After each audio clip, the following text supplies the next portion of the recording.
அத்தியாயம் 1. உமாபத்மநாபனும் வரதராஜனும் கோரஸாக புன்னகைத்துவிட்டு, வணக்கம் தமிழகம் நிகழ்ச்சியின் அடுத்த பகுதியான சிறப்பு விருந்தினர் சந்திப்பில் இன்று நாம் சந்தித்து உரையாட இருக்கும் நபர் தமிழகத்தின் தொழிலதிபர்களில் ஒருவரான கே.பி. சக்கரவர்த்தி. 20 வருடங்களுக்கு முன்பாக சென்னைக்கு எந்த மூலதனமும் இல்லாமல் வந்து வேலை தேடி அலைந்த ஒரு இளைஞர் இன்றைக்கு வெற்றி பெற்ற தொழிலதிபர். கேபிசி சொட்டு நீளம், கேபிசி வாஷிங் பவுடர் என்றால் குழந்தைக்கு கூட தெரியும் அளவில் உழைப்பால் வெற்றி பெற்று உயர்ந்து நிற்கும் கே.பி. சக்கரவர்த்தியை இப்போது நாம் சந்திப்பதில் மகிழ்ச்சி என்றதும் கேமரா திரும்பி கதர் வேட்டி கதர் சட்டை அணிந்த கே.பி. சக்கரவர்த்தியை காட்ட, ஐயோ மம்மி சீக்கிரம் வா, ஆரம்பிச்சாச்சு. அந்த பங்களாவில் டிவி முன்னால் உட்கார்ந்திருந்த மேகா குரல் கொடுத்தாள். மாடிப்படிகளில் அவசரமாக இறங்கி வந்தாள் காஞ்சனா. மேகாவின் தம்பி முந்தா நாள்தான் மீசை முளைத்த விஷ்ணு, டாடி டை அடிச்சுட்டு போயிருக்கலாம் என்றான் டிவிக்கு ரொம்ப பக்கத்தில் அமர்ந்து கொண்டு. அவர்களை தவிர பங்களாவில் வேலை பார்க்கும் ஊழியர்கள் 7-8 பேர் மரியாதையான தூரத்தில் தள்ளி நின்று ஆர்வமாக தங்கள் ஐயாவின் பேட்டியை பார்க்க காத்திருந்தார்கள். வணக்கம் சார். பதிலுக்கு கைகுவித்து வணக்கம் சொன்ன சக்கரவர்த்தியின் விரல்களில் மோதிரங்கள் ஏதுமில்லை. நெற்றியில் விபூதியும் குங்குமமும் பளிச்சென்று இருக்க, அதைவிட பளிச்சென்று புன்னகை. தர்ம சங்கடப்படுத்துறதா நினைக்கக்கூடாது. எந்த மூலதனமும் இல்லாமல் சென்னைக்கு வந்து தொழில் ஆரம்பிச்சதா ஒரு பத்திரிகை பேட்டியில் நீங்கள் சொல்லியிருந்தீங்க.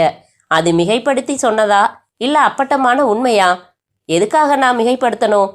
பொதுவாக எனக்கு மேடையில் பேச சொன்னாலே உதறும். பத்திரிகையில் பேட்டி கொடுத்ததும் இந்த டிவி பேட்டிக்கு ஒத்துக்கிட்டதும் என் புகழை வளர்த்துக்கிறதுக்காகவோ என் தொழிலுக்கு விளம்பரம் தேடிக்கிறதுக்காகவோ இல்லை. ஒரு மனுஷனோட அனுபவம் இன்னொரு மனுஷனுக்கு பாடமாக இருக்கணும். நான் தொழிலில் வெற்றி அடைஞ்சதை சொன்னா எத்தனையோ இளைஞர்களுக்கு அது நம்பிக்கை ஊட்டுறதா அமையும்னு தான் ஒத்துக்கிட்டேன். ஜீன்ஸ் பேண்ட்டும் டிஷர்ட்டும் அணிந்து பாதி முதுகு வரை வெட்டின கூந்தலை முகம் நீங்களாக பரப்பி வைத்திருந்த மேகா இந்த இடத்தில் கைத்தட்டி சூப்பர் டாட் என்றாள். கொஞ்சம் சும்மா இருடி என்றாள் காஞ்சனா. மேகா அவள் காதோரம், அம்மா உன் காதுக்குள்ள சோப்பு என்று விட்டு டிவியை பார்த்தாள். சரி, எப்படி தொழில் ஆரம்பிச்சிங்க சார்? சென்னைக்கு நான் மட்டும் தனியாக வரல, என் மனைவியோட வந்தேன். அது மட்டும் இல்லை, அப்போ என் மனைவி 5 மாத கர்ப்பம். எங்கள் கல்யாணம் காதல் கல்யாணம். 2 பேர் வீட்டுக்கும் தெரியாமல் நடந்தது. ஓ மம்மி, நீ இதை சொன்னதே இல்லையே என்றான் விஷ்ணு. ஷூ, குறுக்க பேசாமல் பாருடா ராஸ்கல் என்றாள் காஞ்சனா. அதனால் எங்களுக்கு யாரோட ஆதரவும் இல்லை. ஏதோ ஒரு நம்பிக்கையில் மெட்ராஸுக்கு வந்துட்டோம். மோகன்ராம்னு எனக்கு ஒரு ஃப்ரெண்டு, அவன் வீட்டில் தான் தங்கினோம். அவன் என் வாழ்க்கையில் செஞ்ச உதவியை மறக்கவே முடியாது. வேலை தேடினேன், எதுவும் கிடைக்கல. எனக்கு ஃபினாயில் தயாரிக்க தெரியும். மோகன்ராம் கிட்ட 100 ரூபாய் கடன் வாங்கி அதுக்கான கெமிக்கல் காம்பவுண்ட்ஸ் வாங்கிட்டு வந்து ஃபினாயில் தயாரித்து அதே தெருவில் இருந்த 4-5 வீடுகளுக்கு கொண்டு போய் விற்றேன். அந்த 100 ரூபாய் தான் ஆரம்பம். தெருவில் இறங்கி வீடு வீடாக போய் விற்கிறது கேவலம் இல்லைன்னு நினச்ச அந்த நினைப்பு தான் ஆரம்பம். அப்புறம் 3 மாசத்துல அதே தெருவில் ஒரு வீடு வாடகைக்கு பிடிச்சேன். ஒரு சைக்கிள் வாங்கினேன். 10 தெருவுக்கு சுத்த முடிஞ்சுது. உழைச்சேன், அப்படி உழைச்சேன். பணம் இல்லாமல் நான் பட்ட பல அவமானங்களுக்கு ஒரே பதிலடி அந்த பணத்தை சம்பாதிக்கிறதான்னு மனசில் ஒரு வைராக்கியம் வந்துச்சு. திட்டம் போட்டு உழைச்சேன். ஃபினாயிலோட வாஷிங் சோப்பு, சொட்டு நீளம் இப்படி ப்ராடக்ட் சேர்த்துக்கிட்டேன். பிராண்ட் எல்லாம் அப்போ போடலை. படிப்படியாக முன்னேறி இப்போ அம்பத்தூரில் 2 யூனிட்டில் 3 ஷிஃப்டில் வேலையில் மொத்தம் 417 பேர் வேலை பார்க்குற நிறுவனத்தை நேரடியாக நிர்வாகம் பண்ணிகிட்ருக்கேன். விஷ்ணு திரும்பி, ஏன் மம்மி கார் ஷெட்டில் கிடக்குதே, அதான் டேடி வாங்கின அந்த முதல் சைக்கிளா என்று சிரித்தான். கிண்டலா இருக்கா? வெயில் படாமல் மழையில் நனையாமல் உங்களை வளர்த்தாச்சு, அதான் கேலியா பேசுகிறீங்க என்றாள் காஞ்சனா. இப்போ உங்கள் கேபிசி நிறுவனத்தில் என்னென்ன பொருள்கள் தயார் பண்ணி விற்கிறீங்க சார்? சொட்டு நீளம், வாஷிங் பவுடர், இது 2 தான் பாப்புலராக போய்கிட்டு இருக்கு. சோப்பு, ஷாம்பு இதெல்லாம் கூட தயாரிக்கிறோம். அதெல்லாம் பெருசாக ஹிட் ஆகலை. இப்போது இதை தவிர வேறு என்ன தொழில்கள் பண்ணுறீங்க? கேபிசி ஃபைனான்ஸுன்னு நிதி நிறுவனம் ஒன்று நடத்துகிறேன். இப்போது அப்பளம், ஊறுகாய் பெரிய அளவில் தயாரிக்கிற பிளானில் இருக்கேன். 100 ரூபாய் கடன் பணத்தில் ஆரம்பித்த உங்கள் தொழிலோட இன்னைக்கு மதிப்பு என்ன சார்? தர்ம சங்கடமான கேள்வி கேட்டுட்டேனா? இல்லை, நான் ஒழுங்காக வருமான வரி கட்டுற குடிமகன். அரசாங்கம் இதை செய்யலை அதை செய்யலைன்னு சும்மா குறை சொல்லிக்கிட்டு அதே சமயம் அரசாங்கத்துக்கு நாம் செலுத்த வேண்டிய வரிகளை கட்டாமல் டபாய்க்கிறது அசிங்கம்னு நினைக்கிறவன்னா.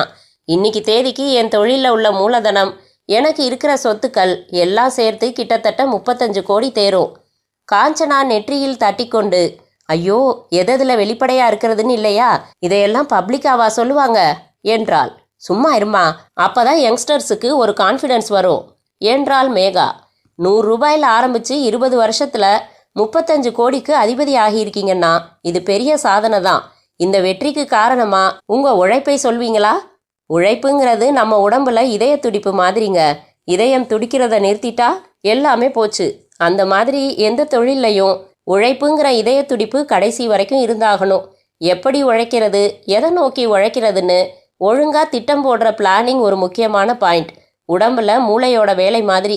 நான் உழைக்கிறேன்னு பாறை பூமியில நெஞ்சடைக்க 1000 அடி தோண்டினாலும் தண்ணி கிடைக்குமா? எங்க தோண்டினா தண்ணி கிடைக்கும், எப்படி தோண்டினா தண்ணி கிடைக்கும்னு சிந்திக்கிறது தான் பிளானிங். திட்டமிடாத உழைப்பு வேஸ்ட் ஆயிடும். திட்டமிட்டாச்சு, உழைக்க தயார், ஒத்துழைக்க கைகால் வேணுமே. இதைத்தான் நட்பு, குடும்பம், சந்தர்ப்பம், சூழ்நிலைன்னு சொல்லுவேன். கர்ப்பிணியோட பாக்கெட்டில் பணம் இல்லாமல் வந்தவனை வீட்டில் தங்க வச்சு 3 மாதம் சோறு போட்டு 100 ரூபாய் பணமும் கொடுத்தானே ஒரு நண்பன், அவனுக்கு இந்த வெற்றியில் பெரிய பங்கு இருக்கு. ஒன்றுமில்லாதவனை போய் கட்டிக்கிட்டமேன்னு ஒரு தடவை கூட மனசு சலிச்சுக்காம தைரியமாயிருங்க, நீங்கள் நல்லா வருவீங்க, எனக்கு நம்பிக்கை இருக்குன்னு நான் சறுக்கிறப்பெல்லாம் தாங்கி பிடிச்சு ஆறுதல் சொன்னாலே என் மனைவி, அவளுக்கு இந்த வெற்றியில் பங்கு இருக்கு. ஹேட்ஸ் ஆஃப் என்று காஞ்சனாவின் கையை பற்றி குலுக்கினாள் மேகா. ஹேய் மம்மி, அழறியா என்ன? உழைக்கிற நோக்கமும் திட்டமிடுற மூளையும் தோள் கொடுக்குற குடும்பமும் துணை நிற்கிற நட்பும் இருந்துட்டா மட்டும் போதுமா? இது எல்லாத்தையும் எனக்கு அமைச்சு கொடுத்தது எது? சக்தி, கடவுள் சக்தி. எனக்கு கடவுள் நம்பிக்கை உண்டு. கடவுள் விரும்பினதால தான் எனக்கு இந்த வாழ்க்கை கிடைச்சிது. உங்கள் வெற்றிக்கான காரணங்களை அழகாக சொன்னீங்க சார். ஒரு சந்தேகம், உங்கள் தோற்றத்தில் இந்த வெற்றியோட பிரதிபலிப்பு எதுவும் தெரியலையே. ரொம்ப எளிமையாக இருக்கீங்களே.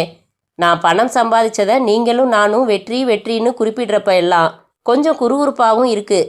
தப்பான வழியில் போகிறவங்க இந்த பணத்தை குறுகிய காலகட்டத்தில் அடைஞ்சிடுறாங்க இன்னைக்கு.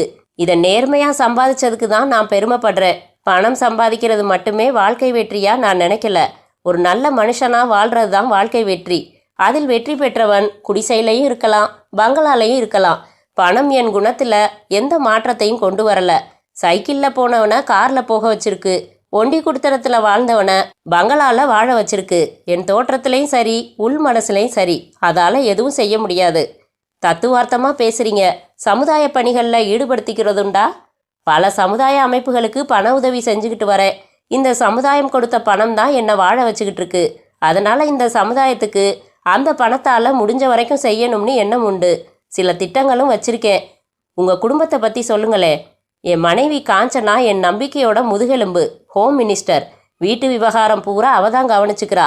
என் டிரைவருக்கு என்ன சம்பளம்னு எனக்கு தெரியாது. இன்னைக்கு அரிசி என்ன விலைன்னும் எனக்கு தெரியாது. பார்த்துட்டு இருக்கிறவங்க எல்லாம் சிரிக்க போகிறாங்க என்றாள் காஞ்சனா. உண்மை பேச கட்ஸ் வேணும். டாடி ஹேஸ் எ லாட் என்றான் விஷ்ணு. ஒரு பொண்ணு, ஒரு பையன். Megha, Vishnu. Megha designing course, computer கோர்ஸ்னு எனக்கு புரியாததையெல்லாம் படிச்சுக்கிட்டு இருக்கா. இன்டீரியர் டெக்கரேஷனில் தொழில் செய்யணும்னு ஆசை. விஷ்ணு +2 முடிச்சிருக்கான். கம்ப்யூட்டர் சயின்ஸில் என்ஜினியர் ஆகணும்னு ஆர்வமாக இருக்கான். 2 பேருமே உங்கள் தொழிலில் ஈடுபடுத்திக்க விரும்பலையா? அதைத்தான் நான் அட்வைஸ் பண்ணிக்கிட்டு இருக்கேன். எனக்கு உதவிக்கு ஆள் இல்லாமல் தொழிலை ரொம்பவும் அபிவிருத்தி செய்யாமல் இருக்கேன். இவங்க வேற வேற லைனில் கனவுகள் வச்சுருக்காங்க. அவங்க இன்னைக்கு உள்ள தலைமுறை. அவங்க மேலே நம்ம விருப்பங்களை திணிக்கிறதுல எனக்கு சம்மதம் இல்லை. அவங்க இஷ்டப்படுற துறையில் சாதிக்கிறதுக்கு உதவ வேண்டியதுதான். விஷ்ணு முகம் சுளித்து, மேகா, இவரை பாரு, குடும்ப விஷயத்தெல்லாம் இப்படி போட்டு உடைக்கிறாரே என்றான். அவங்கவுங்க இஷ்டப்படுற துறைகளில் விட்டுட போறேன்னு தான் சொல்லிட்டாருல்ல. கீப் குவைட் விஷ்ணு என்று அதட்டினாள் மேகா. இளைஞர்களுக்கு நீங்கள் சொல்ல விரும்புறது என்ன சார்? ஒரு கோலம் வரைகிறப்போ முதல்ல புள்ளிகள் வைப்போம், அப்புறம் கோடுகள் போடுவோம், கடைசியாக வர்றது தான் கோலம். ஆரம்பிக்கிறப்போ வைக்கிற முதல் புள்ளியை மட்டும் தனியாக பார்த்தா இது ஒரு கோலத்துக்கான ஆரம்ப புள்ளியாக தெரியாது. ஒரு தனி புள்ளி முற்றுப்புள்ளியாக தான் தெரியும். ஆனால் அதில் தான் ஒரு கோலம் ஆரம்பிக்குது. அந்த மாதிரி அவ்வளவுதான். நம்ம வாழ்க்கை முடிஞ்சு போச்சுன்னு விரக்தியாக நினச்சிக்கிறப்ப எல்லாம் இல்லை, இந்த விரக்தி ஒரு பெரிய வெற்றிக்கான ஆரம்பம்னு நம்பிக்கை வளர்த்துக்கிட்டா போதும். வெற்றியும் சாதனையும் தொடங்க வேண்டிய இடம் மனசு, அப்புறம்தான் செயல். வாவ் என்று குதித்தாள் மேகா. பொழந்து கட்டுறாருமா டாடி. ரொம்ப நன்றி சார். இந்த காலை நேரத்தை எங்கள் டிவி நேயர்களுக்கு ரொம்ப பயனுள்ளதாக அமைச்சு கொடுத்துட்டீங்க. இப்படி என் மனசில் உள்ளதை வெளிப்படையாக பேச ஒரு வாய்ப்பு ஏற்படுத்தி கொடுத்த உங்களுக்கும் உங்கள் நிறுவனத்துக்கும் நான் தான் நன்றி சொல்லணும். நன்றி, வணக்கம். சக்கரவர்த்தி கை கூப்பியதும் மேகா ரிமோட் கண்ட்ரோல் எடுத்து VCRல் ரெக்கார்டிங்கை நிறுத்தினாள். டிவியை நிறுத்தினாள். ஊழியர்கள் தனிந்த குரல்களில் பெருமையாக பேசிக்கொண்டு கலைந்ததில் ஒரு டயலாக். நீயும் தான் இருக்கியே எதுக்கும் உதவாம. 50 ரூபாய் கையில் இருந்தா எந்த கடையில் பிராந்தி வாங்குறதுன்னு தானே போகும் உனக்கு புத்தி. மம்மி, பாம்பேல டாடி எந்த நம்பரில் இருக்காரு? விஷ்ணு, ஃபோன் போடு என்று பரபரத்தாள் மேகா. டெலிஃபோன் பக்கத்தில் எழுதி வச்சிருக்கேன் பாரு. விஷ்ணு தொடர்புக்கு முயன்று கொண்டிருக்கும் போது மற்றொரு ஃபோன் ஒலிக்க மேகா எடுத்து கூந்தலை தள்ளிக்கொண்டு ஹலோ என்றாள். யாரு? மேகாவாம்மா, நான் மோகன்ராம் பேசுகிறேன். எங்க டாடி? பேச சொல்லு. டாடி பாம்பே போயிருக்கார் அங்கிள், நைட் தான் வருவார். டிவியில் இன்டர்வியூ பார்த்தேம்மா, ரொம்ப நல்லா இருந்துச்சு. உடனே பேசணும்னு நினச்சேன். அவர் வந்ததும் பேச சொல்கிறேன். அங்கிள் ரொம்ப தேங்க்ஸ். எதுக்குமா? எங்கள் குடும்பத்துக்கு நீங்கள் செஞ்ச உதவிக்கு டாடி எத்தனையோ தடவை நன்றி சொல்லியிருப்பாரு. நான் சொன்னதே இல்லை, இப்போ சொல்லணும்னு தோணுச்சு. அட போம்மா, நான் என்ன பெருசாக செஞ்சிட்டேன்னு என்னை பற்றி பப்ளிக்காக சொன்னான்னு சண்டை போடத்தான் ஃபோன் செஞ்சேன். யார் உதவியும் இல்லாமல் யாரும் வாழ முடியாதுமா. எனக்கு எத்தனையோ பேர் உதவி செஞ்சுருக்காங்க. அப்போ என்னால் முடிஞ்சதை நான் செஞ்சேன். இன்றைக்கி உங்கள் அப்பா எத்தனை பேருக்கு வேலை போட்டு கொடுத்துருக்கான், எத்தனை பேருக்கு கல்யாணம் செஞ்சு வச்சுருக்கான். அவங்க எல்லாம் நன்றி சொல்கிறதுன்னு ஆரம்பித்தா தினம் உங்கள் அப்பாவுக்கு அதை கேட்கத்தான் நேரம் இருக்கும். ஓகே அங்கிள், ஷியாமா இருக்காளா? இப்போ தான் ப்ரோக்ராம் பார்த்துட்டு குளிக்க போனா. அப்புறமா பேச சொல்கிறேம்மா. சரி அங்கிள் என்று வைத்தாள். விஷ்ணு குதித்து, மம்மி, டாடி லைனுக்கு வரப்போறாரு, நீ முதல்ல பேசு என்று கார்ட்லெஸ் ஹேண்ட்செட்டை காஞ்சனாவிடம் கொடுத்தான். ஹலோ என்றாள் காஞ்சனா. ஹலோ, என்னம்மா, இன்டர்வியூ பார்த்தியா? எப்படி இருந்துச்சு? என்னை பற்றி ரொம்ப தான் சொல்லியிருக்கீங்க, உண்மைதானே? சொன்ன உதாரணம் எல்லாம் நல்லா இருந்துச்சு. இருங்க, மேகா பேசணுமா. மேகா வாங்கி, டாடி தூள் பண்ணிட்டீங்க. இன்னைக்கு ப்ரோக்ராம் பார்த்தவங்களில் 10 பேராவது இன்னைக்கு ஃபினாயில் கலக்க ஆரம்பிப்பாங்க என்றாள். ஏய் கிண்டலா என்றார் சக்கரவர்த்தி. நிஜம்தான் டாடி, அவ்வளவு பாசிட்டிவாக பேசுனீங்க. எனக்கே உடம்பு பூரா விறுவிறுன்னு இருந்துச்சு. விஷ்ணு சுரண்டான், அவங்கிட்ட பேசிடுங்க. விஷ்ணு பிடுங்கி, ஹாய் டாட், ரொம்ப தேங்க்ஸ் என்றான். எதுக்குடா? என்ஜினியரிங் படிப்பெல்லாம் வேணாம், ஆஃபீஸுக்கு என்னோட வந்து அட்மினிஸ்ட்ரேஷன் கற்றுக்கோன்னு சொல்லிட்டு இருந்தீங்க. பேட்டியில் பர்மிஷன் கொடுத்துட்டீங்களே. இன்னும் ஃபைனல் முடிவு எடுக்கலை விஷ்ணு. நோ டாட், லட்சக்கணக்கான ஜனங்க முன்னாடி அவங்க இஷ்டப்பட்ட துறையில் விடுவேன்னு சொல்லியிருக்கீங்க. நோ வாபஸ் டாட். ஓகே ஓகே, நேரில் நைட்டு பேசிக்கலாம். ஏர்போர்ட்டுக்கு வண்டி அனுப்பிச்சிடு. நானே வரேன் டாடி. ஏன்? என்னமோ நானே வந்து ரிசீவ் பண்ணணும் மாதிரி இருக்கு. சரி வா, பாம்பேலேருந்து மேகாவுக்கு ஒரு ஸ்பெஷல் கிஃப்ட் எடுத்துகிட்டு வரேன்னு சொல்லு. பை. விஷ்ணு வைத்து விட்டு, மேகா என்ன கேட்டிருந்த? உனக்கு மட்டும் ஸ்பெஷல் கிஃப்ட் எடுத்துகிட்டு வராராமே என்றான். நான் எதுவும் கேட்கலையே. சொன்னாரே ஸ்பெஷல் கிஃப்டா, என்னது? அதை சொல்லலையே என்றான் விஷ்ணு ஹமாம் சோப்பு விளம்பர குழந்தையைப் போல. படவா என்று அடிப்பதற்கு துரத்தினாள் மேகா. அத்தியாயம் 2. பங்களாவின் பின்புறம் சிறிய நீச்சல் குளம். நிலா வெளிச்சத்தில் இளம் நீல தண்ணீர் மௌன மொழி பேசிக்கொண்டிருக்க அருகில் ஜெர்மன் புல்வெளியில் முயல் குட்டிகள் ஓடின. அங்கே மெட்டாலிக் மேஜை, நாற்காலிகள் போட்டு ரகசிய வெளிச்சம் அமைத்து வேலைக்காரர்கள் இருவர் பரிமாற டின்னர் சாப்பிட்டு கொண்டிருந்தார்கள். சக்கரவர்த்தியும் அவர் மனைவி மற்றும் குழந்தைகளும்.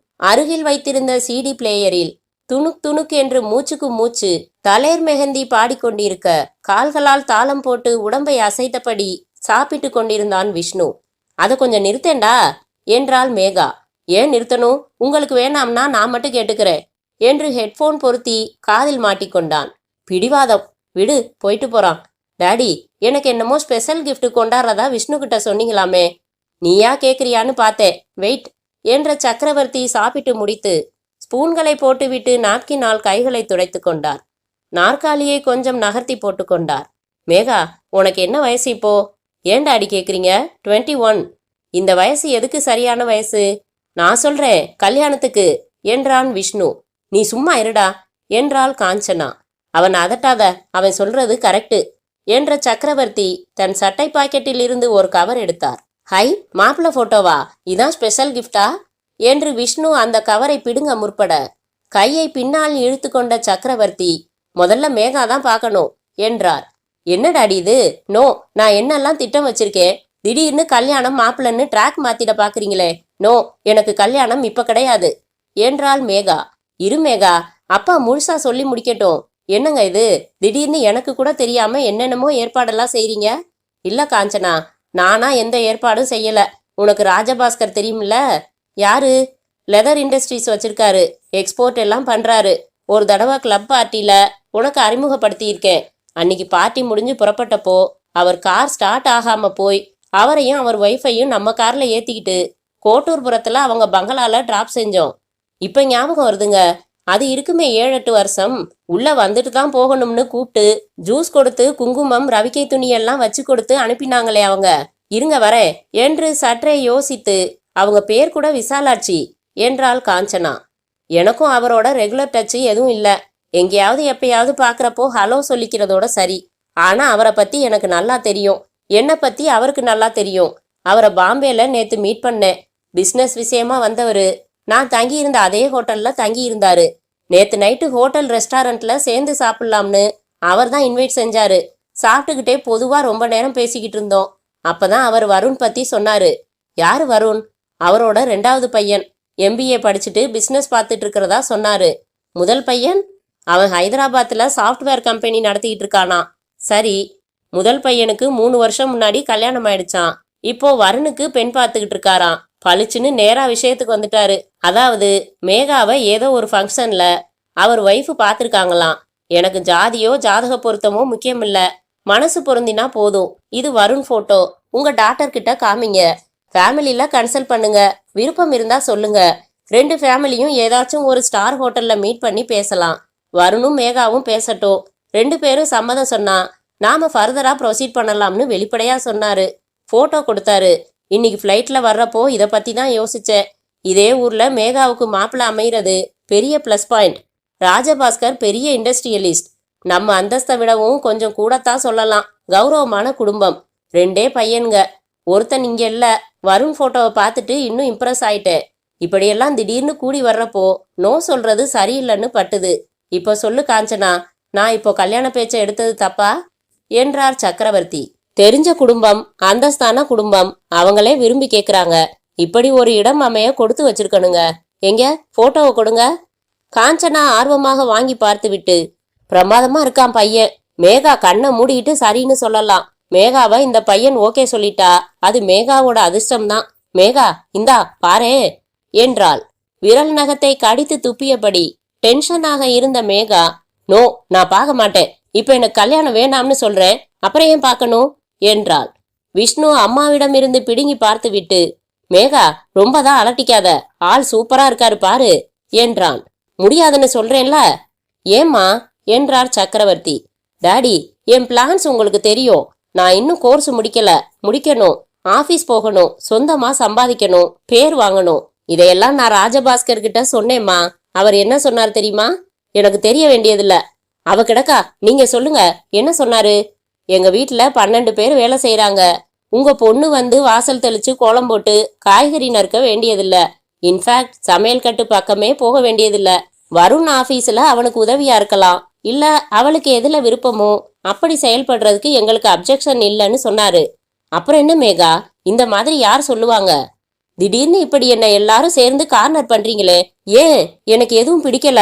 கோபமாக நாற்காலி நகர்த்தி பங்களாவுக்குள் போனாள் மேகா.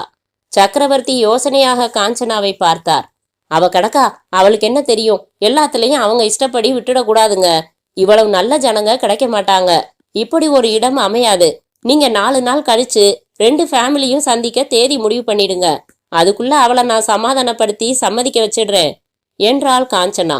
அக்கா இந்த போட்டோவை பார்க்கல, பார்த்தா போதும் தானா கன்வின்ஸ் ஆயிடுவா என்றான் விஷ்ணு. அத்தியாயம் 3. அந்த நட்சத்திர ஹோட்டலின் வகை வகையான மின்சார விளக்குகளும் உள் அலங்காரங்களும் இது வேறு உலகம் என்றன.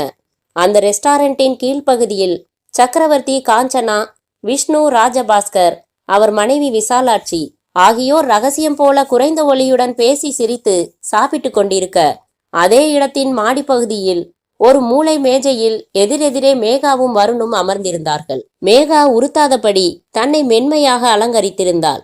வளைந்த ஸ்ட்ரா வழியாக ஜூஸ் பருகியபடி தன்னை இமைக்காமல் வருண் பருகுவதை கவனித்து பார்வையை தாழ்த்தி கொண்டாள். வருண் மிக உயர்ந்த சூட்கோட்டில் இருந்தான். டை பின்னில் வைரம் மின்னியது. விரல்களிலும். வெல் மேகா என்றான் மெனு கார்டை மூடி வைத்து. என்றாள். நாம 2 பேரும் மனசு விட்டு பேசிக்கணும்னு தான் தனியா பிரிச்சு அனுப்பிட்டாங்க நம்ம பேரண்ட்ஸ். பேசே என்றான். என்று விட்டு என்ன பேசுவதென்று யோசித்தாள். காத்திருந்து பார்த்து விட்டு, சரி டு பிகின் வித் நானே பேசுறேன் என்றான். பெட்டர் நெர்வஸா இருக்கியா? கொஞ்சம். நேச்சுரல். ஆனா இது நம்ம 2 பேருக்கும் முக்கியமான நேரம். நம்ம வாழ்க்கையோட திருப்பு முனைய தீர்மானிக்கிற நேரம். ஆமா, நீ அழகா இருக்க மேகா. தேங்க்ஸ். நீங்களும் ஹேண்ட்ஸமா இருக்கீங்க வருண். போட்டோல விட இன்னும் பெட்டரா இருக்கீங்க. நாம 2 பேரும் எஸ் சொல்லிட இது போதாதுன்னு நான் நினைக்கிறேன் மேகா. உன்னை நான் நல்லா புரிஞ்சுக்கணும், என்ன நீ நல்லா புரிஞ்சுக்கணும். எனக்கு பிசினஸ் மேல ஒரு காதல் உண்டு, எனக்கும் உண்டு. எங்க அப்பா நடத்துற இந்த பிசினஸ 100 மடங்கு பெருசாக்கணும்னு வெறியோட உழைச்சிக்கிட்டு இருக்கேன். லட்சியம் வச்சுக்கிட்டு உழைக்கிறவங்கள எனக்கு பிடிக்கும். எனக்கு நான் விருப்பப்படுற துறையில பிசினஸ் செஞ்சு பேர் வாங்கணும்னு ஆசை. என்ன உன் விருப்பமான துறை? ஆர்கிடெக்சர்ல இன்டீரியர் டெக்கரேஷன். Very good. பொதுவா பணக்கார வீட்டு பிள்ளைங்க தனியா லட்சியம் வச்சுக்கிறது இல்ல. அப்பா சொத்தை எப்படியெல்லாம் செலவு செய்யலாம்னு யோசிச்சு ஒரு ஃப்ரெண்ட்ஸ் குரூப் வச்சுக்கிட்டு லாவிஷா செலவு செஞ்சு சதா சுத்துவாங்க. அது எனக்கு பிடிக்காது.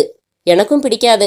ஒண்ணுமே இல்லாம தொழில் ஆரம்பிச்சு கஷ்டப்பட்டு முன்னேறின கதைய என் டாடி அடிக்கடி சொல்வாரு. வசதியா வளர்ந்துட்டாலும் எனக்கு காசோட மதிப்பு தெரியும். எனக்காக டாடி ஒரு கார் வாங்கி கொடுத்தாரு 5 வருஷம் முன்னாடி. இப்போ லேட்டஸ்டா நிறைய மாடல்ஸ் வந்துடுச்சு. உன் காரை கொடுத்துட்டு வேற வாங்கிக்கிறியான்னு கேட்டப்போ நான் வேணாம்னு சொல்லிட்டேன். மற்றவங்க நான் எந்த வண்டியில வந்து இறங்குறேன்னு பார்த்து என்ன மதிக்க வேண்டியதில்ல. கார் ஒரு போக்குவரத்து சௌகரியத்துக்காக. அதுல டிசைனா 10 கார் வாங்கி தினம் ஒன்று ஓட்டுறது கொஞ்சம் அதிகப்படியான விஷயமா நான் நினைப்பேன். வாவ் என்றான். ஏன்? கிட்டத்தட்ட நம்ம ஐடியாலஜி ஒரே மாதிரி இருக்கு. 7 வருஷமா நானும் ஒரே அம்பாசிடர் தான் வச்சிருக்கேன். நீங்க எங்க MBA பண்ணீங்க? டெல்லியில. இப்ப நான் கேட்கறதுல நீ அதிர்ச்சி அடைய மாட்டேன்னு நினைக்கிறேன். உனக்கு ஏதாச்சும் லவ் அஃபேர் ஏற்பட்டதுண்டா? நோ. 2-3 பசங்க ரொம்ப முயற்சி பண்ணாங்க. நான் பிடிவாதமா இருந்துட்டேன். எனக்கு காதல்ல நம்பிக்கை இல்ல.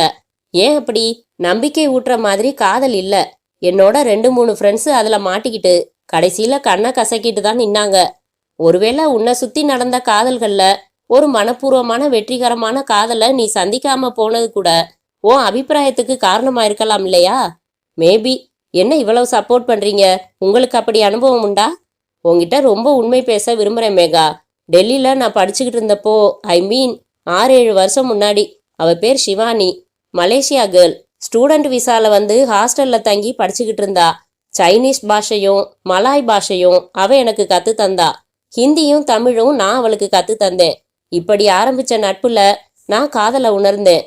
அப்புறம் என்றால் கதை கேட்பவள் போல. நாங்க வாய் விட்டு ஐ லவ் யூன்னு சொல்லிக்கல. ஆனா காதலர்கள் மாதிரி சுத்தி திரிஞ்சோம். முடிவெடுக்க வேண்டிய சமயம் வந்தப்போ அவ மலேசியாவை விட்டு வர தயாரா இல்ல. என்ன இங்க கூப்பிட்டா? நான் இந்தியாவில தான் என் அப்பாவோட தொழிலை பார்க்க தான் ஆர்வமா இருந்தேன். எவ்வளவோ சொல்லி பார்த்தேன். அவ மலேசியாவை விட்டு வரமாட்டேன்னு சொல்லிட்டா. 3 நாள் பேசி பேசி களைச்சு போய் கடைசியில ஃப்ரெண்ட்ஸா பிரிஞ்சிடுறதுன்னு முடிவு பண்ணிட்டோம். 1 வருஷத்துக்கு அந்த காதலோட சோகம் மனசுல இருந்துச்சு. தொழில்ல ஆர்வம் காமிச்சதும் மறந்து போச்சு. இந்த காதல் மேட்டர் என் டாடி மம்மிக்கு கூட தெரியாது. ஆனா உனக்கு தெரிஞ்சாகணும்னு தான் சொன்னேன். உங்க நேர்மை எனக்கு பிடிச்சிருக்கு வருண். ரொம்ப தெளிவா இருக்க நீ. I like it. நீங்க பரம்பரை பணக்காரங்க இல்ல, புது பணக்காரங்க. அதனால உன்னை நல்ல விதமா வளர்த்திருக்காங்க. நீங்க? எங்க தாத்தா நிறைய சொத்து சேர்த்துட்டாரு. அதை எங்க அப்பா டபுள் ஆக்கினாரு. எங்க அப்பா பட்டினிய அனுபவிச்சதில்ல. அதனால என்னை ரொம்ப ஆடம்பரமா வளர்த்துட்டாங்க. இன்னைக்கு ஒன்று நான் ஆசைப்பட்டா இன்னைக்கே எனக்கு அது கிடைக்கும். காத்திருந்து கனவு கண்டு ஏங்கி அப்புறம் அதை அடையிற த்ரில்ல நான் அனுபவிச்சதில்ல. வேற ஏதாச்சும் அவுட்லெட் தேவைப்பட்டோ என்னவோ 1-2 கெட்ட பழக்கங்கள் வந்துடுச்சு. என்ன? சிகரெட். முதல் சந்திப்புல உன்னை அப்செட் பண்ண வேணாமேன்னு இவ்வளவு நேரம் அடக்கி வச்சிருக்கேன். ஒரு நாளைக்கு ஒரு பாக்கெட். அப்புறம் ட்ரிங்க்ஸ் உண்டு. ஆனா அளவா, பார்ட்டிகள்ல மட்டும். தினம் பார்ட்டி இருக்குமா? சேச்ச, வீக்கெண்ட்ஸ். மேகா வாய் விட்டு சிரித்தாள். ஆனா எனக்கு உங்களை பிடிச்சிருக்கு. உண்மை பேசுறவங்க அபூர்வம். கல்யாணத்துக்கு அப்புறம் நான் ஒவ்வொரு விஷயமா தெரிஞ்சுக்கிட்டு கேள்வி கேட்க கூடாதுன்னு ரொம்ப முன்னெச்சரிக்கையா திட்டம் போட்டு பேசுற இந்த MBA தனமும் பிடிச்சிருக்கு என்றாள். தேங்க்யூ மேகா. ஐ திங்க் நாம 2 பேரும் கல்யாணம் பண்ணிக்கிட்டா ரொம்ப சந்தோஷமா வாழ முடியும். 2 பேருக்கும் பல விஷயங்கள்ல கருத்து ஒரே அலைவரிசையில இருக்கு. மேரேஜுக்கு தேதி முடிவு பண்ண சொல்லிடலாமா? எலெக்ஷன் ரிசல்ட்டுக்கு மாதிரி கீழே அவங்க வெயிட் பண்ணிட்டு இருப்பாங்க என்று சிரித்தபடி எழுந்தான் வருண். அவளும் எழுந்து கொண்ட போது முழங்கை மேஜை முனையில் இடிக்க பார்த்து என்றான். சிரித்து கொண்டாள். அத்தியாயம் 4. கோல்ஃப் கிளப்பில் விளையாடி முடித்த சக்கரவர்த்தி நிழலில் நாற்காலி போட்டு அமர்ந்து வியர்வை துடைத்து கொண்டிருந்தார். ராஜபாஸ்கர் தன் கடைசி ஸ்ட்ரோக்கை முடித்துவிட்டு ஸ்டிக்கை உதவியாளனிடம் கொடுத்துவிட்டு வந்து சக்கரவர்த்திக்கு எதிராக நாற்காலியை அமைத்து கொண்டு அமர்ந்தார். வேட்டி கட்டின உங்களை கோல்ஃப் கிளப்ல பாக்குறதே வித்தியாசமா இருக்கு. நல்லா ஆடுறீங்க சக்கரவர்த்தி. சக்கரவர்த்தி சிரித்து கொண்டு, ராஜா முத்தையா ஹால் விசாரிச்சேன். இன்னும் 3 மாசம் கழிச்சு தான் அவைலபிள். எனக்கு அந்த மண்டபம் தான் பெஸ்டா படுது. என்ன சொல்றீங்க? பரவாயில்ல, 3 மாசம் பெரிய இடைவெளி இல்ல, ஃபிக்ஸ் பண்ணிடுங்க. அப்புறம் ஒரு விஷயம் நாம பேசவே இல்ல. என்ன? கேட்காம இருக்கிறது உங்க பெருந்தன்மை, சொல்லாம இருக்கிறது எனக்கு பெருந்தன்மை இல்ல. நீங்க எதை பத்தி பேசுறீங்க? மேகாவுக்கு நான் என்ன சீர் செய்ய போறோம்னு சொல்லிட வேண்டியது என் கடமை இல்லையா? என்ன பேச்சு இது? என் மருமக கொண்டு வந்துதான் இனிமே என் வீடு நிறையணுமா? நான் எதிர்பார்த்தது என் அந்தஸ்துக்கேத்த, என் பையன் மனசுக்கு பிடிச்ச சம்பந்தம். அது அமைஞ்சிடுச்சு. அது போதும். கேபிசி வீட்டு பொண்ண என் பையனுக்கு கல்யாணம் பண்ண போறேன்னு என் ஆபீஸ்ல கிளப்ல சொன்னப்போ எவ்வளவு பெருமையா பாராட்டினாங்க தெரியுமா? வேற என்ன வேணும்? அப்படி இல்ல. நோ நோ, இத பத்தி நாம பேச வேணாம். நீங்க சொல்லிட்டீங்கன்னு கல்யாண புடவையோட அனுப்பி வச்சிட முடியுமா? சொந்தம்னு ஒண்ணு இருக்கே. உங்க பொண்ணுக்கு என்ன செஞ்சீங்கன்னு கேக்குமே. சொந்தத்தை விடுங்க. என் மகளுக்கு நான் மனசார சீர் செஞ்சு அனுப்ப வேண்டியது என் கடமை இல்லையா? இப்ப நான் என்ன செய்யணும்னு சொல்றீங்க? நான் சொல்றத குறுக்க பேசாம கேட்டுக்கணும். சரி சொல்லுங்க. 5 கோடி மனசுல திட்டம் வச்சிருக்கேன். மகாபலிபுரம் ரோட்ல 2 கோடி செலவுல ஒரு ஃபார்ம் ஹவுஸ் கட்டினேன். அதை மேகா பேருக்கு எழுதி வைக்க போறேன். மாப்பிள்ளைக்கு மெர்சிடிஸ் பென்ஸு கார் ஒன்று கொடுக்கணும்னு பிரியம். அப்புறம் தங்கம், வைரம், வெள்ளி, ரொக்கம்னு என் எஸ்டிமேட் 5 கோடி. இதெல்லாம் எங்க சந்தோஷத்துக்காக. நீங்க எதுவும் மறுக்கக்கூடாது. மறுத்தா அடிப்பீங்க போலிருக்கே. வரதட்சணை கேட்டு நாட்டில் பல கொடுமைகள் நடக்குது. இங்க வரதட்சணை கொடுத்தே தீருவேன்னு அடம்பிடிக்கிறீங்களே. மறுக்கக்கூடாதுன்னு சொன்னேனே. ரைட், உங்க இஷ்டம். நீங்க எது வேணாலும் பண்ணுங்க. நான் எதுவும் சொல்லல. கல்யாண சாப்பாட்டுல முந்திரி பக்கோடா மட்டும் போட்டுடுங்க. அது எனக்கு ரொம்ப பிடிச்ச ஐட்டம் என்று சிரித்தார் ராஜபாஸ்கர். சக்கரவர்த்தியும் சேர்ந்து சிரித்தார். அத்தியாயம் 5. பாத்டப்பில் சோப்பு நுரைக்குள் ஒளிந்து கொண்டு ஸ்லோ மோஷனில் குளித்து கொண்டிருந்த மேகா ஒலித்த போனை டவலில் கை துடைத்து கொண்ட பின் எடுத்தாள். Hello, hi honey. அது வருண் என்று குரலிலேயே புரிந்ததும் உடனடியாக ஒரு வெட்கம் முகத்தில் கோட்டிங்காக, ஏய் டார்லிங், என்ன பதிலே இல்ல? நீங்க யார் பேசுறது? யாரா? என் குரல் தெரியலையா மேகா? மேகாவா? ஓ, வருண் தம்பி பேசுறீங்களா?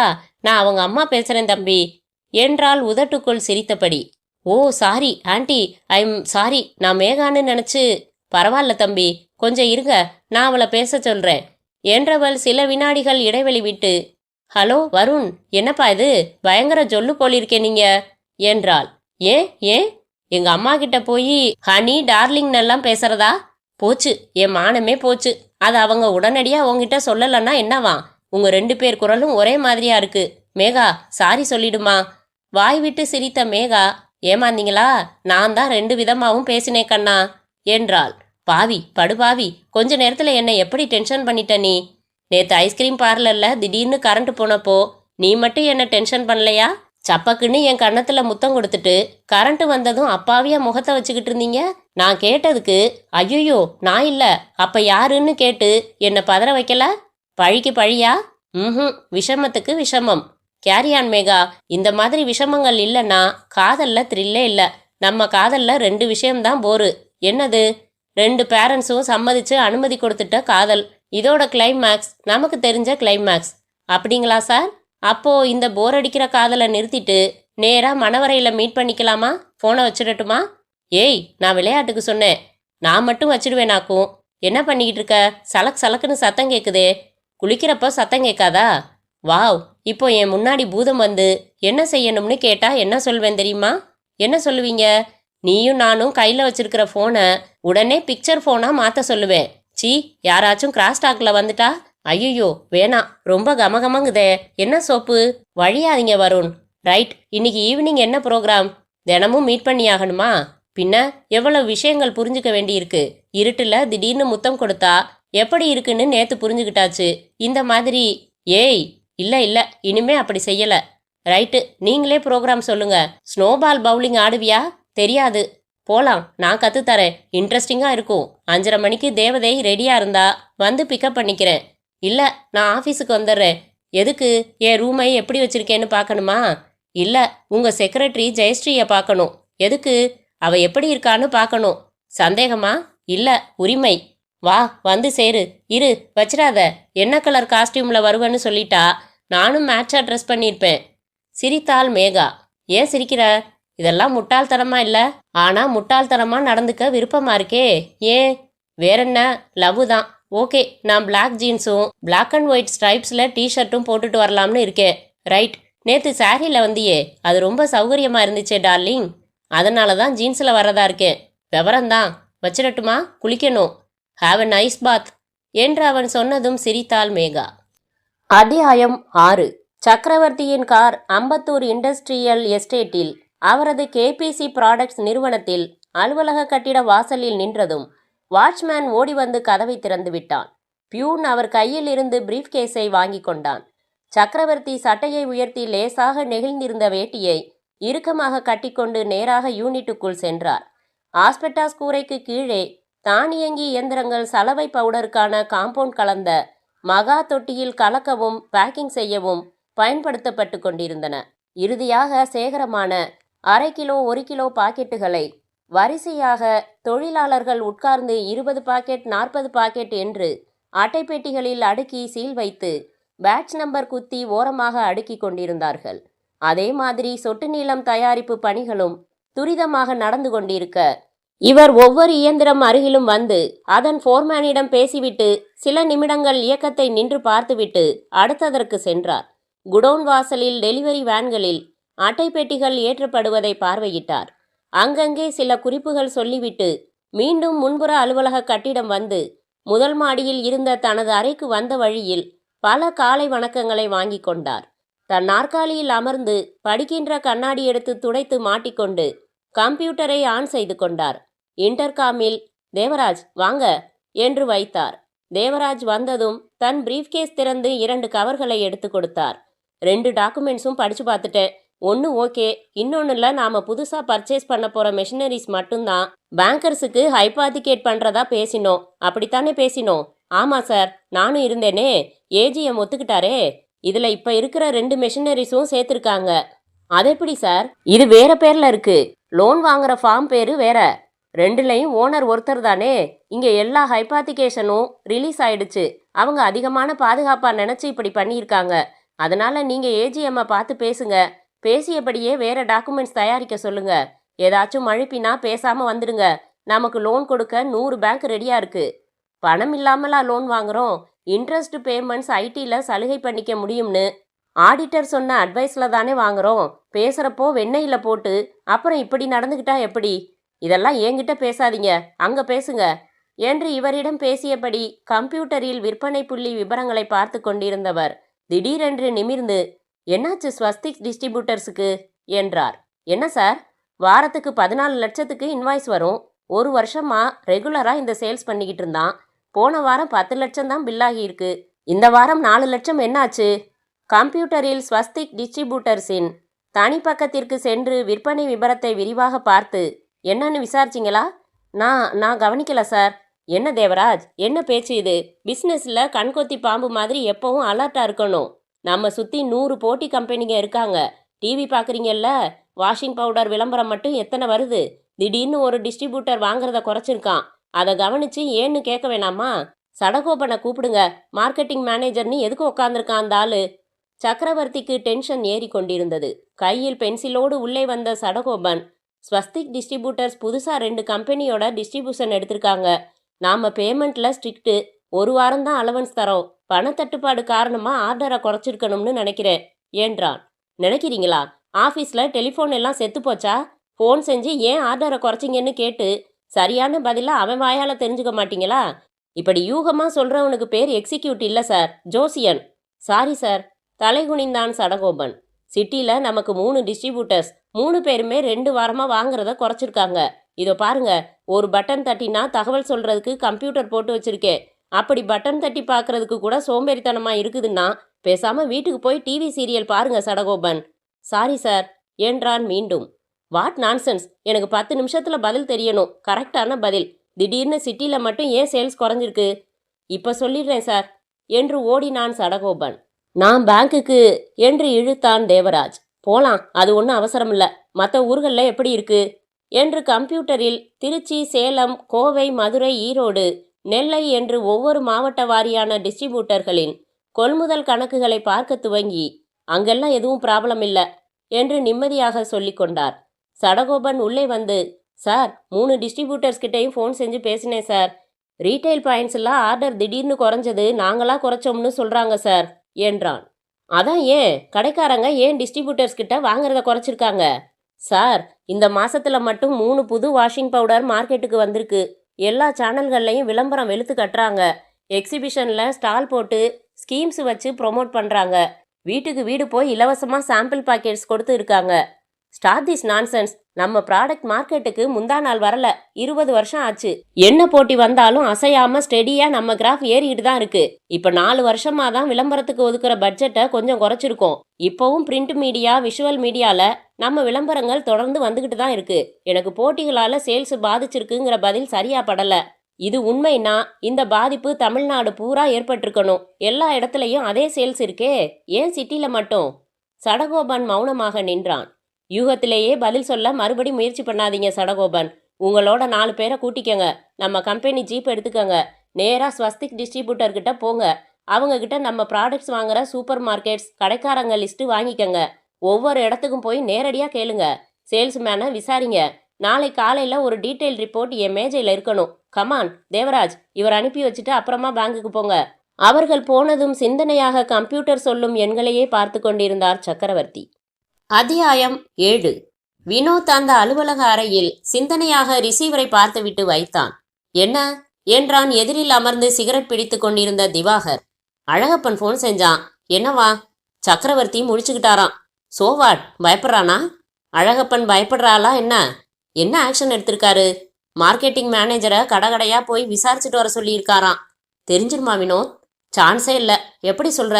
அவ்வளவு கச்சிதமா நாம செயல்பட்டிருக்கோம். ஒருவேளை அழகப்பன் மாட்டினா? நல்லத நினையேன். நாம செய்யறது நல்லதா? திவாகர், போர்லையும் அரசியல்லையும் ராஜதந்திரத்தை பயன்படுத்துற மாதிரி இப்போ வியாபாரத்திலையும் பயன்படுத்தி ஆகணும். Neck to neck competition. பெப்சியும் கொக்கோ கோலாவும் அடிச்சுக்கிறாங்க பாரு. ஒருத்தர் கொஞ்சம் அசந்தாலும் அடுத்தவர் அந்த இடத்த சாப்பிடுற சூழ்நிலை. எத்தனை ப்ராடக்ட் வந்தாலும் அதே மக்கள்கிட்ட தான் வித்தாகணும். ஒருத்தர் மார்க்கெட்டை சரிய வச்சாதான் இன்னொருத்தர் மார்க்கெட்ல கொடி நட முடியும். அதுக்கு எது வேணாலும் செய்யலாம்னு நான் நினைக்கிறேன். 2 பேரும் பேசி திட்டம் போட்டு தானே இறங்கினோம். இப்ப என்ன திடீர்னு கேள்வி கேட்குற? நீ இந்த கம்பெனில பார்ட்னரா, கேபிசி கம்பெனில பார்ட்னரா? சரி சரி பாயாத, ஒரு எச்சரிக்கைக்காக கேட்டேன். பயப்படாத, ஒன்றும் ஆயிடாது என்றான் வினோத் திவாகரன் சிகரெட்டை வாங்கி தன்னுடையதை பற்ற வைத்தபடி. அத்தியாயம் 8. அந்த பில்லியர்ட்ஸ் கிளப்பில் 1 மணி நேரம் விளையாடிய பிறகு அதன் ரெஸ்டாரண்ட் பகுதியில் டோக்கன் வாங்கி பீஸா பெற்று சௌகரியமாக ஒரு பெஞ்சில் அமர்ந்து கொண்டார்கள் வருணும் மேகாவும். ராத்திரி ஒழுங்கா தூங்குறியா மேகா என்றான். இல்ல, வரமாட்டேங்குது. என்ன பண்ணுவ? நாம சந்திச்சது பேசினது எல்லாம் ஒவ்வொரு வார்த்தையும் விடாம நினைச்சு பார்த்துட்டு இருப்பேன். நீங்க எக்ஸ்ட்ராவா 4 சிகரெட் ஆகுது மேகா. வேணாப்பா, விட்டுடலாமே. கொஞ்சம் கொஞ்சமா குறைச்சு இந்த கதையெல்லாம் நடக்காது. எஸ், எனக்கே புரியுது மேகா. விட்டுடணும்னு ஒரு ஸ்ட்ராங் தீர்மானத்தை மனசுல வளர்த்துக்கிட்டா ஒரே நிமிஷத்துல விட்டுடலாம். அப்படி ஒரு தீர்மானம் ஏன் வரமாட்டேங்குது? விட்டுடலாமேன்னு அன்பா உரிமையா இப்பத்தானே ஒரு ஆள் எனக்கு சொல்லுது. விண்ணப்பம் பரிசீலிக்கப்படுமா? கண்டிப்பா. ஆனா உடனே ரிசல்ட் எதிர்பார்க்காத. என்னதான் இருக்கோ இதுல. வேற பேசுவோமே. இந்த லிப்ஸ்டிக் கலர் நல்லா இருக்கு. அநியாயத்துக்கு மறதி இருக்கும் போலிருக்கே உங்களுக்கு. முந்தா நாள் நீங்களும் நானும் ஷாப்பிங் செஞ்சப்போ இந்த ஷேடு தான் வாங்கினோம். கையை தூக்கிடட்டுமா? காஸ்மெட்டிக்ஸில் அவ்வளோ புரியாது. நீ சிம்பிளாக மேக்கப் பண்ணிக்கிட்டாலும் அழகாத்தான் இருக்க மேகா. பார்க்கலாம் கல்யாணத்துக்கு அப்புறம் எத்தனை வருஷம் இதே மாதிரி சொல்கிறீங்கன்னு. எத்தனை வருஷம் உன் அழகை நீ இதே மாதிரி மெயின்டைன் பண்ணுறியோ அத்தனை வருஷம். அழகு நம்ம கையில் உள்ள விஷயமா என்ன? அமைஞ்ச அழகை பராமரிக்கிறது நம்ம கையில் உள்ள விஷயம். ஆனால் எனக்கு மனசோட அழகு தான் முக்கியம். என் மனசோட அழகு எத்தனை மார்க் வாங்குது? உங்கள் மனசு அழகா இருக்குன்னு யார் சொன்னது? ஏய், என்ன இது? சும்மா சொன்னேன். மனசில் பதுக்கி வைக்காம எதையும் சுலபமாக பேசிடுறீங்க வருண். இவகிட்ட இதை சொல்லலாமான்னு யோசிக்காம சொன்னீங்க. அது எனக்கு பிடிச்சிருந்தது. 10 நாளாக பழகிறமே, எதுதான் என்கிட்ட பிடிக்கல அதை சொல்ல. சொல்ல மாட்டேன். அப்போ ஏதோ பிடிக்கல அப்படித்தானே? நீங்கள் முதல்ல சொல்லுங்களே, என்கிட்ட என்ன பிடிக்கல? ஜீன்ஸ் போட்ட கண்ணகியா இருக்க. ஐ மீன் தங்கத்தட்டில் பழைய சோறு சாப்பிட்ற மாதிரி கொஞ்சம் கலாச்சாரம் சமுதாயம்னு அதிகமாக கவலைப்படுற. தப்பா? தப்பில்லை. அது பிடிக்கலையா? நெருடுற மாதிரி இருக்கு. இன்னும் உனக்கு அதிகமான எக்ஸ்போசர் தேவைப்படுதுங்கிறது என் கருத்து. இப்போ நீ சொல்லு. Wait, with your permission. நாப்கினில் கை துடைத்து போட்டுவிட்டு சிகரெட் எடுத்தான். கொஞ்சம் தற்புகழ்ச்சி இருக்கு வருண். அப்படியா? கொஞ்சம் ஈகோ இருக்கு. எந்த மாதிரி? உங்கள் ஐடியா தான் சரியானதாக இருக்க முடியும்னு சில விஷயங்கள்ல நினைக்கிறீங்க. அப்புறம் அப்பா வார்த்தைக்கு ஓவர் மரியாதை. அது தப்பா? எதை வச்சு சொல்ற? ஹனிமூனுக்கு ஸ்விட்சர்லாந்து போகலாம்னு நீங்களும் நானும் பேசி முடிவுக்கு வந்தோம். மறுநாள் எங்கள் அப்பா சிங்கப்பூர் போக சொல்கிறாரு. அங்கேயே போகலாம்னு முடிவை மாற்றிக்கிட்டீங்க. ஆமாம், என்னமோ சின்ன வயசுலேருந்தே அவர் வார்த்தையை மீறினதில்ல மேகா. அவர் ஒன்று சொன்னால் அது சரியாக இருக்கும்னு அசாத்தியமான நம்பிக்கை. இந்த மரியாதை உனக்கு பிடிக்கலையா? அப்பா கிட்ட இவ்வளவு மரியாதை வைக்கிற பிள்ளைங்களை பார்க்கிறது அபூர்வம் வருண். ஹனிமூன் நம்ம 2 பேர் சம்மந்தப்பட்ட விஷயம். இதில் அப்பா முடிவை அப்படியே எடுத்துக்கிட்டது தான் கொஞ்சம் கஷ்டமாக இருந்துச்சு. அவ்வளவுதானே, உன் கஷ்டத்தை சரி செஞ்சிடலாம் மேகா. எப்படி? முதல்ல சிங்கப்பூர் போயிட்டு வரலாம், அப்புறம் சுவிட்சர்லாந்து போயிட்டு வரலாம்.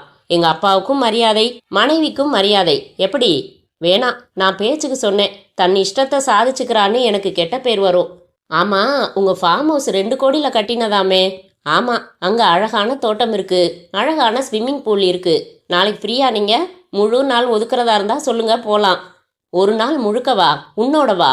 வாவ்! இப்போவே நான் என் ஆஃபீஸுக்கு லீவ் போட்டுடுறேன் டார்லிங். நானும் டாடி கிட்ட சொல்லிடுறேன், ஈவினிங் திரும்பிடலாம். ஒரு கண்டிஷன் மேகா, ரெஸ்டாரண்ட்டு போனால் சாப்பிடணும், லைப்ரரிக்கு போனால் படிக்கணும். அந்த மாதிரி ஸ்விம்மிங் பூலை சும்மா சுற்றி காட்டக்கூடாது. என்னோட நீ ஸ்விம் செய்யணும்.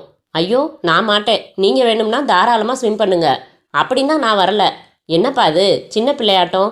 பின்ன என்ன, என்னோட பைக்கில் வர்ற, காரில் வர்ற, ஷாப்பிங் போகிறோம், கிளப்ஸு போகிறோம். ஸ்விம் பண்ணால் என்ன? அது அது நாளைக்கு நீ என்னோட ஸ்விம் பண்ணுறதா இருந்தா நான் ஃபார்ம் ஹவுஸ் வரேன், இல்லைன்னா ப்ரோக்ராமே வேணாம். நான் யோசிச்சு சொல்லட்டுமா? நைட்டு குட் நைட் சொல்கிறதுக்காக நான் ஃபோன் செய்வேனே, அப்போ சொல்கிறியா? சரி, போமா. கோபமா? இல்லை, போலாம் மிஸ் ஜி, போக்க என்று சிரித்தான். இதென்ன புதுசா? ஜீன்ஸ் போட்ட கண்ணகி என்றான். ஏய் என்று கைப்பையால் அவன் தோளில் தட்ட, கையில் பிடித்திருந்த சிகரெட் நழுவி சட்டையில் விழுந்து கீழே விழுந்ததில் சட்டையில் ஒரு சின்ன ஓட்டை விழுந்தது. சாரிப்பா, பரவாயில்ல விடு. நாளைக்கு நான் ஒரு அழகான சட்டை ப்ரெசன்ட் பண்ணிடுறேன், விடு மேகா என்று காரின் சாவி கொத்தை தூக்கி போட்டு பிடித்தபடி நடந்தான் வருண். அத்தியாயம் 9. அலுவலகத்தில் சக்கரவர்த்தி தன் கையில் இருந்த அறிக்கையை பொறுமையாக படித்து கொண்டிருக்க, எதிரில் சடகோபனும் தேவராஜும் நாற்காலிகளின் முனைகளில் அமர்ந்திருந்தார்கள். வளவளன்னு இருக்கு, டு தி பாயிண்ட் இல்லை.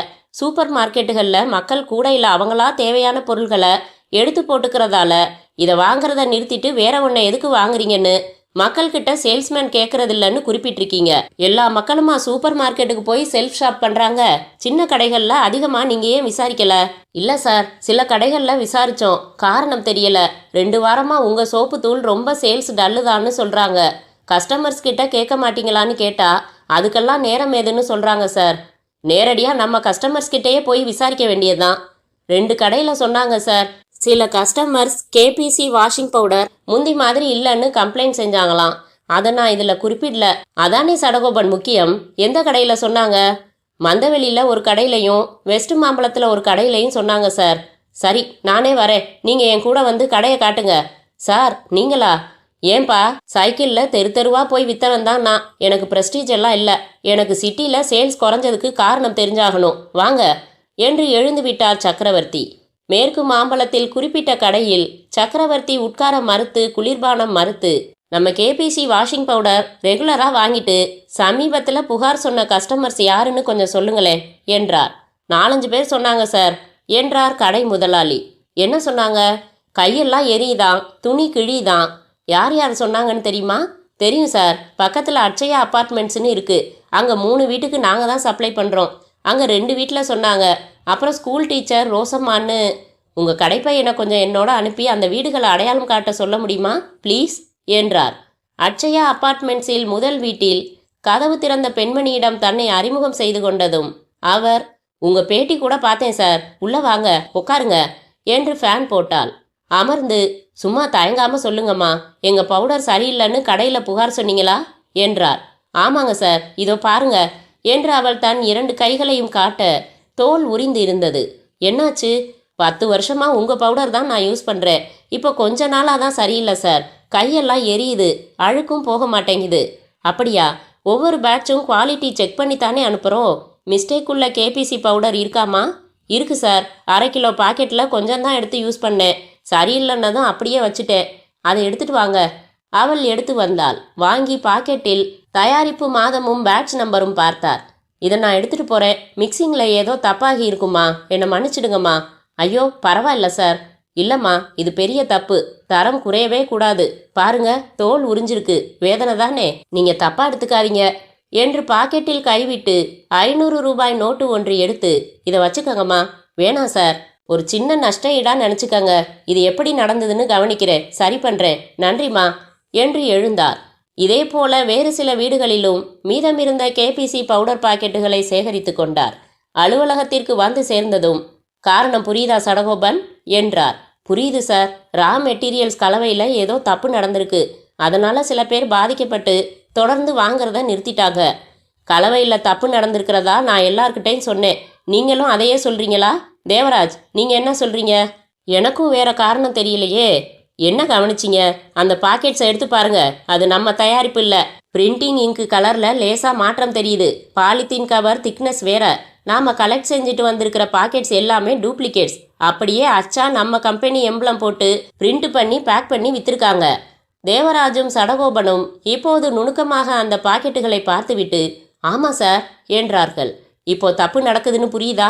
புரியுது சார். சிட்டியில் மட்டும் எவனோ டூப்ளிகேட் சரக்கு தயாரித்து கடைகளுக்கு சப்ளை பண்ணிட்டு இருக்கான். அவன் கண்டிப்பாக நம்ம விலையை விட கம்மியாக தான் சப்ளை செய்வான். அதை வாங்கி விற்றா அதிக லாபம் கிடைக்குதுன்னு சில பேர் வாங்கி விற்கிறாங்க. அதனால டிஸ்ட்ரிபியூட்டர்ஸ் கிட்ட ஆர்டரை குறைச்சிடுறாங்க. யார் இதை செய்கிறது? உடனே கண்டுபிடிச்சு நிறுத்தி ஆகணும் என்ற சக்கரவர்த்தி தன் பர்சனல் டெலிஃபோன் டைரியை எடுத்து எண் தேடி டெலிஃபோன் செய்து, வணக்கம், நான் கேபி சக்கரவர்த்தி பேசுகிறேன்.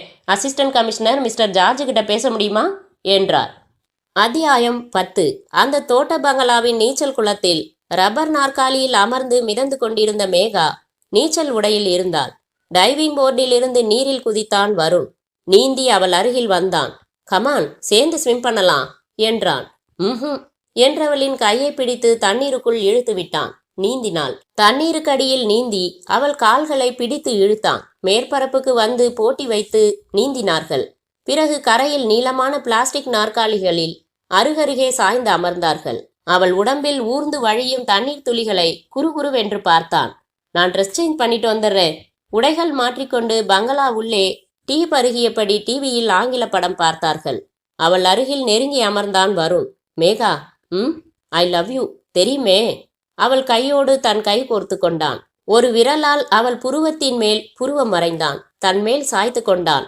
ஏய் ப்ளீஸ் என்று கன்னத்தில் முத்தமிட்டான். வெடுக்கென்று விலகி கொண்டாள் மேகா. என்னாச்சு மேகா, கமான் என்றான் தாபத்துடன். வேணாம் வருண், புறப்படலாம். நகர்ந்து அமர்ந்தாள். ஈவினிங் தானே புறப்படுறதா திட்டம் என்றான் எரிச்சலுடன். இல்ல, இப்பவே புறப்படலாம் என்றாள் வேறு திசை பார்த்து. ஏன்? வா மேகா, வாட்ஸ் தேர்? எதுக்கு பயப்படுற? நீ என் மனைவியாக போறவ, நான் உன் கணவனாக போறவள். நத்திங் ராங், ப்ளீஸ் டார்லிங் என்று அவள் கையை பிடித்தான். நெளிந்தாள், தவித்தாள், மெதுவாக உருவி கொண்டாள். இல்ல வருண், உறுதியாக மறுத்தாள். இதெல்லாம் கல்யாணத்துக்கு அப்புறம்தான்னு ஒரு வசனம் இந்த இடத்துல நீ சொல்லி ஆகணுமே. சொல்லிடு, அதையும் பாக்கி வச்சிருக்க என்றான் லேசான கோபத்துடன். ஒரு த்ரில் மிச்சம் இருக்க வேணாமா? Highly idiotic sentiments. உண்மையை சொல்லு, உனக்கு என் மேல நம்பிக்கை இல்ல, அப்படித்தானே? என்ன பேச்சு இது? பின்ன என்ன, தேதி முடிவு செஞ்சாச்சு. இன்னும் 2 மாசத்துல கல்யாணம். எல்லா ஏற்பாடுகளும் நடந்துகிட்டு இருக்கு. நாம இப்ப சந்தோஷமா இருந்தா என்ன ஆகும்? என்ன உன் பயம்? ப்ளீஸ், இது ஆர்கியூ பண்ற விஷயம் இல்ல வருண். Okay okay. வருண் சட்டென்று தனது ஷூ எடுத்து அணிய துவங்கினான். காரில் இருவரும் ஃபார்ம் ஹவுஸை விட்டு புறப்பட எதுவும் பேசாமல் காரை ஓட்டினான். கோபமா வருண் என்று அவன் சிகரெட்டுக்கு நெருப்பு காட்டினாள். இல்ல, குளுகுளுன்னு இருக்கு. ஸ்விம் சூட் எல்லாம் போட்டுக்கிட்டு என்னோட சேர்ந்து ஸ்விம் பண்ணியே, அது மட்டும் சரியா? இல்லைன்னா வரவே மாட்டேன்னு நேத்து நீங்க கண்டிஷனா சொன்னதாலதான் ஏமாத்திட்ட மேகா. ஸ்டியரிங்கை வெறுப்பாக குத்தினான். கொஞ்சம் பொறுமையா இருக்க கூடாதா? கார் அப்படி ஓரமா நிறுத்தி இளநீர் வாங்குங்க, சூடு தனியும் என்றாள். திரும்பி அவளை முறைத்துவிட்டு, ஜோக்கா என்றான். ரொம்பதான் அலைகிறீங்கப்பா ராகமாக சொன்னாள். ரொம்பதான் அலைக்கழிக்கிறீங்கப்பா என்று அவள் சொன்ன ஸ்டைலிலேயே அவனும் சொல்ல இருவரும் சேர்ந்து சிரித்தார்கள். அத்தியாயம் 11. அசிஸ்டன்ட் கமிஷனர் ஜார்ஜ் வீட்டின் வரவேற்பறையில் கம்ப்யூட்டர் அச்சடித்து தந்த அந்த ரிப்போர்ட்டை கண்ணாடி மாட்டி பொறுமையாக படித்து முடித்தார் சக்கரவர்த்தி. ஆச்சரியமா இருக்கே சார், கண்டிப்பா டூப்ளிகேட் சரக்கு மார்க்கெட்ல இருக்கு. ஆனா ஒரு கடைக்காரன் கூட ஒத்துக்கலையே. சார், நான் 4 சப் இன்ஸ்பெக்டர்ஸை மஃப்டியில் ஏரியா பிரித்து அனுப்பிச்சேன். மொத்தம் ரீட்டைல் ஷாப்ஸு 160 கவர் செஞ்சுருக்காங்க. நான் கொடுத்திருந்த குறிப்பு என்ன தெரியுமா? ஒரு கடைக்கு போக வேண்டியது. சார், கேபிசி வாஷிங் பவுடர் மாதிரியே நான் தயாரித்து சப்ளை பண்ணிட்டு இருக்கேன். டூப்ளிகேட் ஏற்கனவே மார்க்கெட்டில் இருக்கிறது உங்களுக்கே தெரியும். அவங்க எந்த ரேட்டில் சப்ளை பண்ணுறாங்கன்னு சொல்லுங்க, அதை விட விலை குறைச்சி நான் தரேன். இப்படி தன்னை ஒரு டூப்ளிகேட் தயாரிப்பாளராக அறிமுகப்படுத்திக்க வேண்டியது. கடைக்காரனோட ரெஸ்பான்ஸை நோட் பண்ண வேண்டியது. ரிப்போர்ட் பார்த்தீங்கல்ல, சொல்லி வச்ச மாதிரி எல்லாரும் கேபிசியில் டூப்ளிகேட் வருதுன்னு யார் சொன்னதுன்னு கேட்டிருக்காங்க. நாங்கள் டிஸ்ட்ரிபியூட்டர்கிட்ட இருந்து ஒரிஜினல் சரக்கு தவிர வேற வாங்குறதில்லன்னு சொல்லியிருக்காங்க. நான் நேரடியாக கலெக்ட் செஞ்ச கம்ப்ளைண்ட் உள்ள பாக்கெட்டுகள் எதுவுமே எங்களோடது இல்லை, அது நிச்சயம். எதை வச்சு டூப்ளிகேட்னு சொல்கிறீங்க? மேலோட்டமாக பார்த்தா வித்தியாசமே தெரியாது. அப்படி தெரிஞ்சா கடைக்காரங்களும் சரி, கஸ்டமர்ஸும் சரி உடனே கண்டுபிடிச்சு உஷாராயிடுவாங்களே. இந்த மாதிரி டூப்ளிகேட்ஸ் வந்துடக்கூடாதுங்கிறதுக்காகவே எங்கள் பேக்கிங் கவரில் பயன்படுத்த பிரிண்டிங் இங்க்ஸு ஸ்பெஷலாக ஆர்டர் கொடுத்து வாங்குகிறோம். அதில் இருக்கிற வயலட் கலர் வேற யாராலையும் கொண்டு வர முடியாது, கிட்டத்தட்ட தான் கொண்டு வர முடியும். நான் கைப்பற்றின பாக்கெட்ஸில் எங்கள் ஸ்பெஷல் வயலட் கலர் இல்லை. அப்புறம் அந்த பாலித்தீன் கவரோட திக்னஸ் ஸ்ட்ராங்காக இருக்கணும்னு நல்ல திக்னஸில் நாங்கள் போடுறோம். காஸ்ட் அதிகமாகும். இந்த பாக்கெட்ஸில் பாலித்தீன் கவர் எங்கள் கவர் திக்னஸில் 3/4 பங்கு தான் இருக்குது. ஐசி, கடைக்காரங்க வெளியில் யார்கிட்டையும் டூப்ளிகேட் சரக்கு வாங்கலன்னா 2 வாய்ப்பு தான் சார். என்ன என்றார் கண்ணாடியை கழற்றி கொண்டு. உங்களுக்கே தெரியாமல் உங்கள் கம்பெனிலேயே டூப்ளிகேட்டும் தயார் செஞ்சு நல்ல பாக்கெட்ஸ் நடுவில் கலந்து வச்சிடலாம் இல்லையா? சான்ஸே இல்லை. தினம் என் யூனிட்டில் 2 தடவை சுத்தரவண்ணா. ராத்திரி திடீர்னு 1 மணிக்கு புறப்பட்டு வந்து நைட் ஷிஃப்ட் வேலை எப்படி போகுதுன்னு கண்காணிப்பேன். என் கம்பெனியில் ஒரு குண்டூசி இடம் மாறி இருந்தாலும் எனக்கு தெரியும் சார். வேலைக்காரன் டீ கொண்டு வந்து வைத்து விட்டு விலக, எடுத்துக்கங்க சார், அப்போ இன்னும் ஒரே ஒரு சான்ஸ் இருக்கு என்றார் ஏசி. அது என்ன என்றார் டீ பருகியபடி. நீங்கள் சரக்கு தயாரித்து டிஸ்ட்ரிபியூட்டர்ஸுக்கு அனுப்புறீங்க. டிஸ்ட்ரிபியூட்டர்ஸ் கடைகளுக்கு சப்ளை பண்ணுறாங்க, அப்படித்தானே? ஆமாம். உங்கள் சைடில் தப்பு நடக்க சான்ஸ் இல்லைன்னு சொல்கிறீங்க. கடைக்காரங்களும் வெளியே ஆளுங்க யார்கிட்டையும் டூப்ளிகேட் வாங்குறதா தெரியலை. அப்போ தப்பு செய்கிறது டிஸ்ட்ரிபியூட்டராக இருக்கலாமா சார்? அதாவது எங்கள் டிஸ்ட்ரிபியூட்டரே ரகசியமாக யூனிட் போட்டு டூப்ளிகேட் தயாரித்து நல்ல சரக்கோட கலந்து கடைகளுக்கு சப்ளை பண்ணியிருக்கலாமான்னு கேட்குறீங்களா? எஸ், இடிக்குது சார். சிட்டியில் எனக்கு 3 டிஸ்ட்ரிபியூட்டர்ஸ். டூப்ளிகேட் சரக்கு சிட்டியில் எல்லா ஏரியாலையும் சப்ளை ஆகியிருக்கிறதால தான் 3 டிஸ்ட்ரிபியூட்டருமே வாங்குறத குறைச்சிருக்காங்க. நீங்கள் சொல்கிற மாதிரியான தப்பு நடக்கணும்னா 3 டிஸ்ட்ரிபியூட்டர்ஸுமே சேர்ந்து அந்த சதியை செஞ்சாதான் உண்டு. 3 பேரும் பெரிய புள்ளிகள், பல வருஷ பழக்கம். அவங்களுக்கு என் ப்ராடக்ட்ஸ் மட்டும்தான் இருக்கா என்ன? 100கணக்கான ஐட்டம்ஸ் டிஸ்ட்ரிபியூஷன் எடுத்து நடத்திக்கிட்டு இருக்காங்க. அதில் எங்கள் கம்பெனி ஐட்டம்ஸும் ஒன்று. பெருமூச்சு விட்டார் ஏசி. என்னால் இவ்வளவு வாய்ப்புகள் தான் இப்போதைக்கு யோசிக்க முடியுது. ஒன்று செய்யலாம். 3 டிஸ்ட்ரிபியூட்டர்ஸ் அட்ரஸும் கொடுங்க, அவங்கள ரகசியமாக கண்காணிக்க சொல்கிறேன். உங்கள் கம்பெனிலேயே உங்களுக்கு தெரியாமல் இது நடக்க வாய்ப்பு இருக்கான்னு நீங்கள் மறுபடி நல்லா யோசிங்க. உங்கள் குடோனில் நல்லா சுற்றி பாருங்க. உங்கள் கம்பெனியில் யார் மேலேயாச்சும் சந்தேகம் வந்தால் சொல்லுங்கள், கண்காணித்து லபக்குன்னு பிடிச்சிடலாம் என்றவர் தன் வாட்சை பார்த்தார். எழுந்து கொண்டார் சக்கரவர்த்தி கவலையுடன். அத்தியாயம் 12. மயிலாப்பூர் கபாலீஸ்வரர் கோவிலில் சுவாமி கும்பிட்டு விட்டு பிரகாரத்தில் அமர்ந்திருந்தார்கள் மேகாவும் ஷியாமாவும். ஷியாமா அர்ச்சனை தட்டில் இருந்த பாதி தேங்காயை தரையில் மோதி உடைத்து தேங்காய் துண்டு நீட்டினாள். இங்க பாரு, நீ தேவையில்லாம கவலைப்படுற. அது ஏன் அவ்வளவு வற்புறுத்தணும்? அவரை பத்தி எனக்கு ஒரு பயம் வருதே ஷியாமா. என்ன பயம்? ஏற்கனவே டெல்லியில 7 வருஷம் முன்னாடி ஒரு மலாய் பொண்ணை லவ் பண்ணியிருக்காரு. அப்படியா? அவரே சொன்னாரா இத? ஆமா, ஃபர்ஸ்ட் மீட்டிங்லேயே சொல்லிட்டாரு. இவ்வளவு வெளிப்படையா இருக்காரேன்னு தான் தோணுச்சு. அப்புறம் என்ன? இதை பாரு மேகா, இதையெல்லாம் நீ யார்கிட்டையும் சொல்லாம இருக்கிறது நல்லது. உன்கிட்ட கூடவா? எத்தனை வருஷமா பழகுறோம், வேற யார்கிட்டையும் எல்லாம் பேச முடியாது ஷியாமா. சரி, உன் பயம் என்ன? நேரா சொல்லு. சிகரெட் மது அனுபவம் உண்டுன்னு பளிச்சுன்னு ஒத்துக்கிட்டாரு. லேடிஸ் விஷயத்துலையும் கொஞ்சம் அப்படி இப்படி இருப்பாரோன்னு லேசா ஒரு சந்தேகம் வருது. டெல்லியில் நடந்ததை ஓப்பனா சொன்னதால இந்த சந்தேகம் வருது. உண்மை பேசினாலும் அம்புதான் போலிருக்கு. அப்படி இல்லை, பின்ன என்ன? அம்மா அப்பாவுக்கே தெரியாத லவ் மேட்ரை உன்கிட்ட சொல்லியிருக்காரு. அது நேர்மை இல்லையா? அதோட விட்டுருக்கலாம். எந்த அளவுக்கு லவ்னு விளக்கம் வேற கொடுத்துருக்காரு. அப்படிப்பட்டவரை திடீர்னு கேவலமா நினைக்கிறியே. உன்கிட்ட அவசரமா உணர்ச்சி வசப்பட்டதில்ல உன் பங்கும் இருக்கு. என்ன சொல்ற? 4 வருஷமா லவ் பண்ற லவ்வர்ஸ் மாதிரி சட்டுன்னு அவரோட ஒட்டிக்கிட்டு ஊர் சுத்தினியா இல்லையா? தனக்கு உரிமை உள்ள ஒருத்திய சொட்ட சொட்ட நனைஞ்ச ஸ்விம் சூட்ல பார்த்தா யாருக்கும் கிக்கு ஏறும். அதுவும் இல்லாம நீ ஏன் கிஸ் வரைக்கும் பேசாம இருந்த? யாருக்கும் தடுமாறும் மேகா. அமைதியாய் தன் கை வளையல்களை நெருடினாள் மேகா. தப்புதான், என் மேல தப்பு இருக்குதான். என்னமோ தெரியல ஷியாமா, இந்த காதல் தர்க்கத்துக்கு எல்லாம் கட்டுப்பட மாட்டேங்குது. கல்யாணமே வேணாம்னு சொன்னேன். அவர் போட்டோ பார்த்ததும் அந்த வேகம் எங்க போச்சுன்னே தெரியல. முதல் சந்திப்புல simply he landed on my heart. ரொம்ப பிடிச்சு போச்சு. இப்ப அவரோட பழகுறது என் ரொட்டீன் வேலைகளை எல்லாம் கெடுத்துடுச்சு. ஆனா கவலை வரமாட்டேங்குது. இந்த துள்ளல்ல தான் கொஞ்சம் நானும் இடம் கொடுத்துட்டேன். அப்புறம் ஏன் அவரை மட்டும் சந்தேகப்படுற? தப்புதான். இப்போ மனசு தெளிவா இருக்கு ஷியாமா என்று புன்னகையோடு அவள் கையை பற்றி பொத்திக்கொண்டாள் மேகா. அத்தியாயம் 13. சிந்தனையோடு தன் அறையில் உலவிக் கொண்டிருந்தார் சக்கரவர்த்தி. உறக்கத்தில் புரண்டு படுத்த காஞ்சனா அருகில் அவரை காணாமல் எழுந்து உட்கார்ந்து நேரம் பார்த்து, என்னாச்சுங்க, மணி 2 ஆகுது, தூங்கலையா என்றாள். தூக்கம் வரல காஞ்சனா. வராது. யாரோ ரொம்ப சாமர்த்தியமா நமக்கு துரோகம் செய்றாங்க. யாரு எப்படின்னு புரியல. சிட்டியில நம்ம சோப் பவுடர் சேல்ஸு குறையுது காஞ்சனா. இப்படியே விட முடியாது. ஒரு பக்கம் போலீஸும் முயற்சி பண்ணிக்கிட்டு இருக்கு. நானும் என் சைடெல்லாம் அலையிறேன். ஒரு சின்ன க்ளூ கிடைக்க மாட்டேங்குது.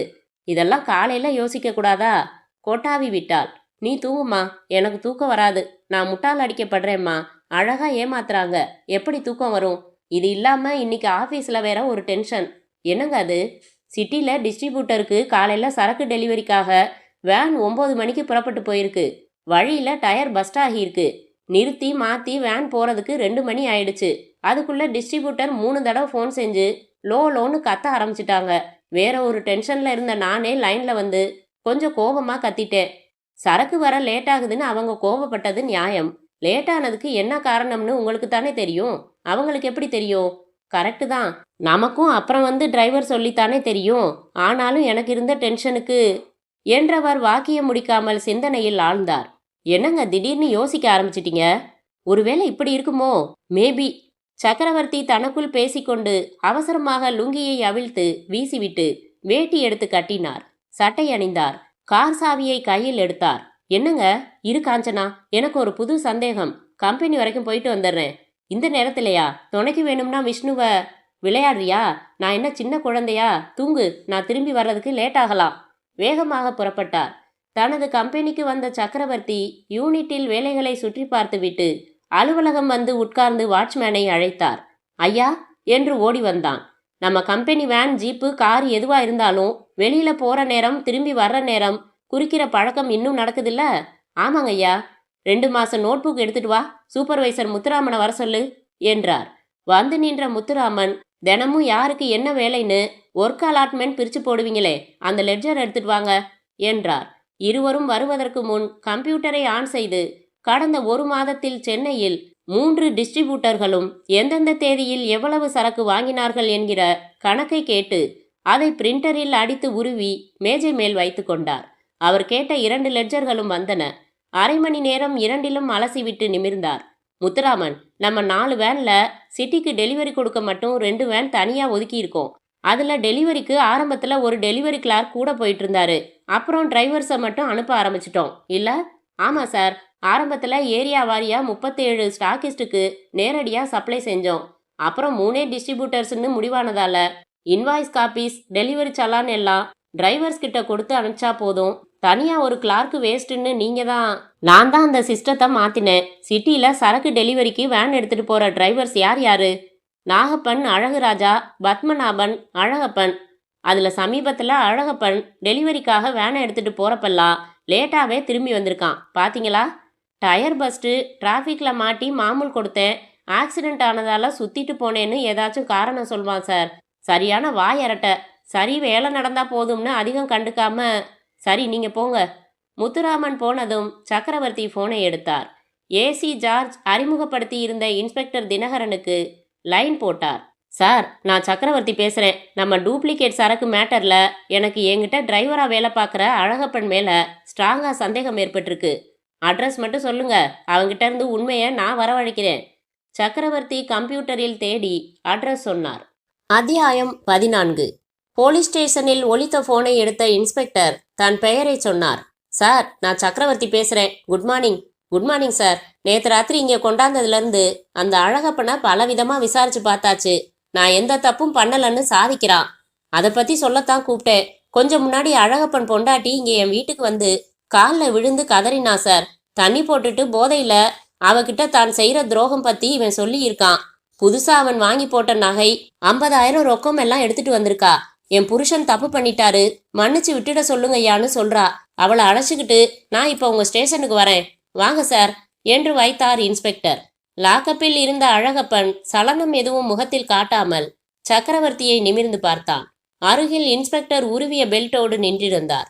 15 வருஷமா என்கிட்ட இருக்கிற, உனக்கு எவ்வளவு நல்லது செஞ்சிருக்கேன், ஏன் இப்படி செஞ்ச? பாரு, நான் எதுவுமே செய்யலன்னு இன்னும் பிடிவாதம் பிடிக்காத. அஞ்சலை எல்லாம் சொல்லிட்டா.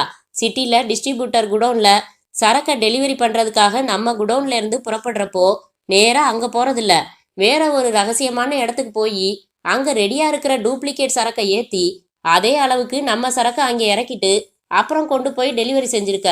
பணத்துக்காக இந்த துரோகத்தை செஞ்சிருக்க, உண்டா இல்லையா என்றார் சக்கரவர்த்தி.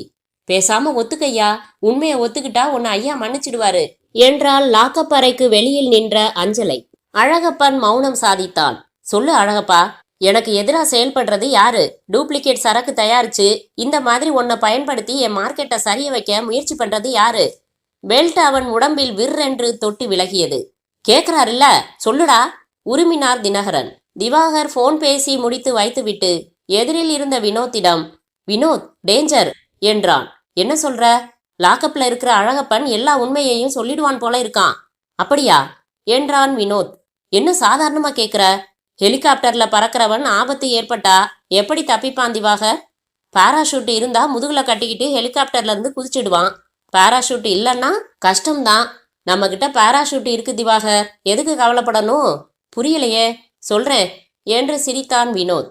அண்ணா நகரில் இருந்த வின்ஸ் வாஷிங் பவுடர் நிறுவனத்தின் விலாசம் விசாரித்து கொண்டு இன்ஸ்பெக்டர் தினகரனின் தலைமையில் அதிரடி ரெய்டு நடத்தி கேபிசி டூப்ளிகேட் சரக்குகள், பேக்கிங் கவர்கள், பிளாக்ஸ் எல்லாவற்றையும் கைப்பற்றுவதற்காக 3 போலீஸ் ஜீப்புகள் விரைந்தன. அவர்கள் வந்து சேர்ந்தபோது அந்த நிறுவனத்தில் ஒரே பரபரப்பு. ஒரு மூலையில் இருந்து கரும்புகை. ஒருவரை தடுத்து தினகரன் விசாரித்தார். என்னாச்சு, எல்லாரும் ஏன் டென்ஷனா ஓடுறீங்க? எங்க சரக்கு குடோன்ல நெருப்பு பிடிச்சிடுச்சு சார். எரிச்சலோடு தொப்பியை கழற்றினார் தினகரன். சக்கரவர்த்தியின் அலுவலக அறையில் தேவராஜ், சடகோபன் மற்றும் சில முக்கியமான ஊழியர்களிடம் சக்கரவர்த்தி ஆலோசனை நடத்தி கொண்டிருக்கும் போதே அனுமதி பெற்று உள்ளே வந்தார் இன்ஸ்பெக்டர் தினகரன். சார், அந்த வினோத் பயங்கர கிரிமினல் மைண்ட் உள்ளவனா இருக்கணும். ரெய்டுக்கு போறது தகவல் தெரிஞ்சு குடோன்ல நெருப்பு வச்சுட்டாங்க. உங்க சரக்குகள் பூரா எரிச்சிட்டாங்க. எப்படியோ விசாரிச்சேன், மாட்டல. அழகப்பன் வேணும்னே தன் மேல பழி போடுறதா சாதிக்கிறான். என் முன்னாள் முதலாளி சார் சக்கரவர்த்தி, அவர்தான் சார் என் தொழில ஆரம்பிச்சு வச்சாரு. அவர் வியாபாரத்தை கெடுக்க நான் சதி செய்வேனான்னு வெண்ணையா பேசுறான். ஆதாரம் எதுவும் இல்லாம அவனை அரெஸ்ட் பண்ண முடியாது சார். அவன் யூனிட்ல வேலை பார்க்கறவங்கள எல்லாம் மிரட்டி வச்சிருப்பான் போலி இருக்கு. யாருமே வாயை திறக்க மாட்டேங்கிறாங்க. வினோத் நடவடிக்கைகளை ரகசியமா கண்காணிக்க ஏற்பாடு செய்யறேன். கொஞ்சம் பதுங்கி தான் பாயணும். ராஸ்கல், அவனுக்கு தொழில் கத்து கொடுத்ததே நான் தான். அவனுக்கு கல்யாணம் பண்ணி வச்சேன் சார். அவன் மச்சான் அமெரிக்கால இருந்து பணம் அனுப்பிச்சான். நீ தனியா தொழில் ஆரம்பியேன்பான்னு யோசனையும் நான் தான் சொன்னேன்.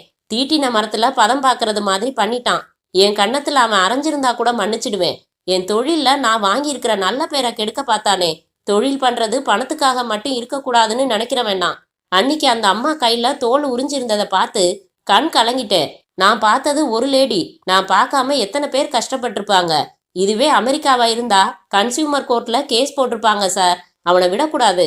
உணர்ச்சி வசப்பட்டு சக்கரவர்த்தி கத்தினார். கொஞ்சம் அமைதியா இருங்க சார், நான் பாத்துக்கிறேன். அப்புறம் இப்ப நான் வந்தது வேற ஒரு அதிர்ச்சியான விஷயம் சொல்றதுக்காக சார். அது உங்க தொழில்ல எந்த அளவுக்கு பாதிப்பை ஏற்படுத்தி இருக்கும்னு எனக்கு தெரியல என்றார் தினகரன். என்ன விஷயம் சார்? உங்க கம்ப்யூட்டர்ல நான் சொல்ற தகவலை சரிதானான்னு முதல்ல பாருங்க. சரியா இருந்தா மேற்கொண்டு சொல்றேன். இந்த மாசம் 6ஆம் தேதி ரயில் மூலமா 500 மூட்டை சோடா ஆஷுங்கிற கெமிக்கல் பவுடர் உங்களுக்கு வந்திருக்கா? தேவராஜ் கம்ப்யூட்டரில் பார்த்து, ஆமா சார். அந்த 500 மூட்டையையும் 6-7 ட்ரிப்பா அழகப்பன் தான் ரயில்வே குடோன்ல இருந்து உங்க குடோனுக்கு கொண்டு வந்து இறக்கினானா? ஆமா சார், கரெக்டு என்றார் சூப்பர்வைசர். அதுலயும் தப்பு நடந்திருக்கு சார். வினோத் உங்க சரக்கை டூப்ளிகேட் தயாரிச்சு மார்க்கெட்ல விடுறதுக்கு அழகப்பனை பயன்படுத்தினா சிட்டில மட்டும்தான் சாதிக்க முடியும். ஆல் ஓவர் தமிழ்நாடு உங்க சரக்குக்கு கெட்ட பேர் வாங்கித்தர முடிவு செஞ்சு அழகப்பன் மூலமா இன்னொரு காரியமும் செஞ்சிருக்கான். ஆசிட் ஃபிளரின்னு ஒரு ஐட்டம் உங்க வாஷிங் பவுடர்ல சேர்க்குறீங்களா? எல்லா வாஷிங் பவுடர்லையும் அது கொஞ்சம் சேர்க்கணும் சார். சல்ஃபியூரிக் ஆசிட்டோட கடைசி வேஸ்ட்ல இருந்து தயாரிக்கப்படுற கெமிக்கல் பவுடர் அது. நுரை வர்றதுக்கும் அழுக்க எடுக்கிறதுக்கும் அது ஒரு முக்கிய ஐட்டம். குறிப்பிட்ட பர்சன்டேஜ் அது சேர்த்தாகணும். அதுக்கு என்ன? அழகப்பன் சோடா ஆஷ் கெமிக்கல் மூட்டைகளை ரயில்வே குடோன்ல இருந்து ஏத்திக்கிட்டு வினோத்தோட குடோனுக்கு கொண்டு போயிருக்கான். அங்க ஒவ்வொரு மூட்டையையும் பிரிச்சு உள்ள ஆசிட் ஃபிளரி கலந்து மறுபடி தச்சிருக்காங்க. மை காட் என்று முகம் சிவந்தார். நீங்க சரக்கு தயாரிக்கிறப்போ வழக்கமா எத்தனை சதவிகிதம் ஆசிட் ஃபில்லரி சேர்ப்பீங்களோ அதை சேர்த்துடுவீங்க.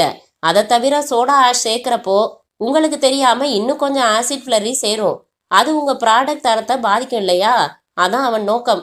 இப்போ கொஞ்சம் முன்னாடி தான் அழகப்பன் இந்த சதியையும் ஒத்துக்கிட்டான். அட கடவுளே என்று நாற்காலியில் உட்கார்ந்த சக்கரவர்த்தி, தேவராஜ் போய் குடோன்ல பாருங்க, 6ஆம் தேதி வந்த இந்த 500 மூட்டை சோடா ஆஷ் உபயோகிக்க ஆரம்பிச்சாச்சான்னு பாருங்க, குவிக். பலர் ஓடினார்கள். சக்கரவர்த்தி கர்ச்சீஃப் எடுத்து நெற்றியில் துளிர்த்த வியர்வையை ஓற்றினார். இன்னைக்கு தேதி 19. எப்பவும் என்கிட்ட எல்லா மெட்டீரியலும் நிறைய ஸ்டாக் வச்சிருப்பேன். இந்த 500 மூட்டையும் இன்னும் தயாரிப்புக்கு எடுத்துக்காம இருந்தா நல்லது. சற்று நேரத்தில் தகவல்கள் வந்தன. 11ஆம் தேதி முதல் இந்த 500 மூட்டைகள் எடுக்க துவங்கி இப்போது 40 மூட்டைகளே மிச்சம் இருப்பதாக. ப்ரொடக்ஷனை நிறுத்துங்க, டெலிவரி நிறுத்துங்க, எல்லா டிஸ்ட்ரிபியூட்டர்ஸுக்கும் தகவல் கொடுங்க, சேல்ஸ் நிறுத்துங்க.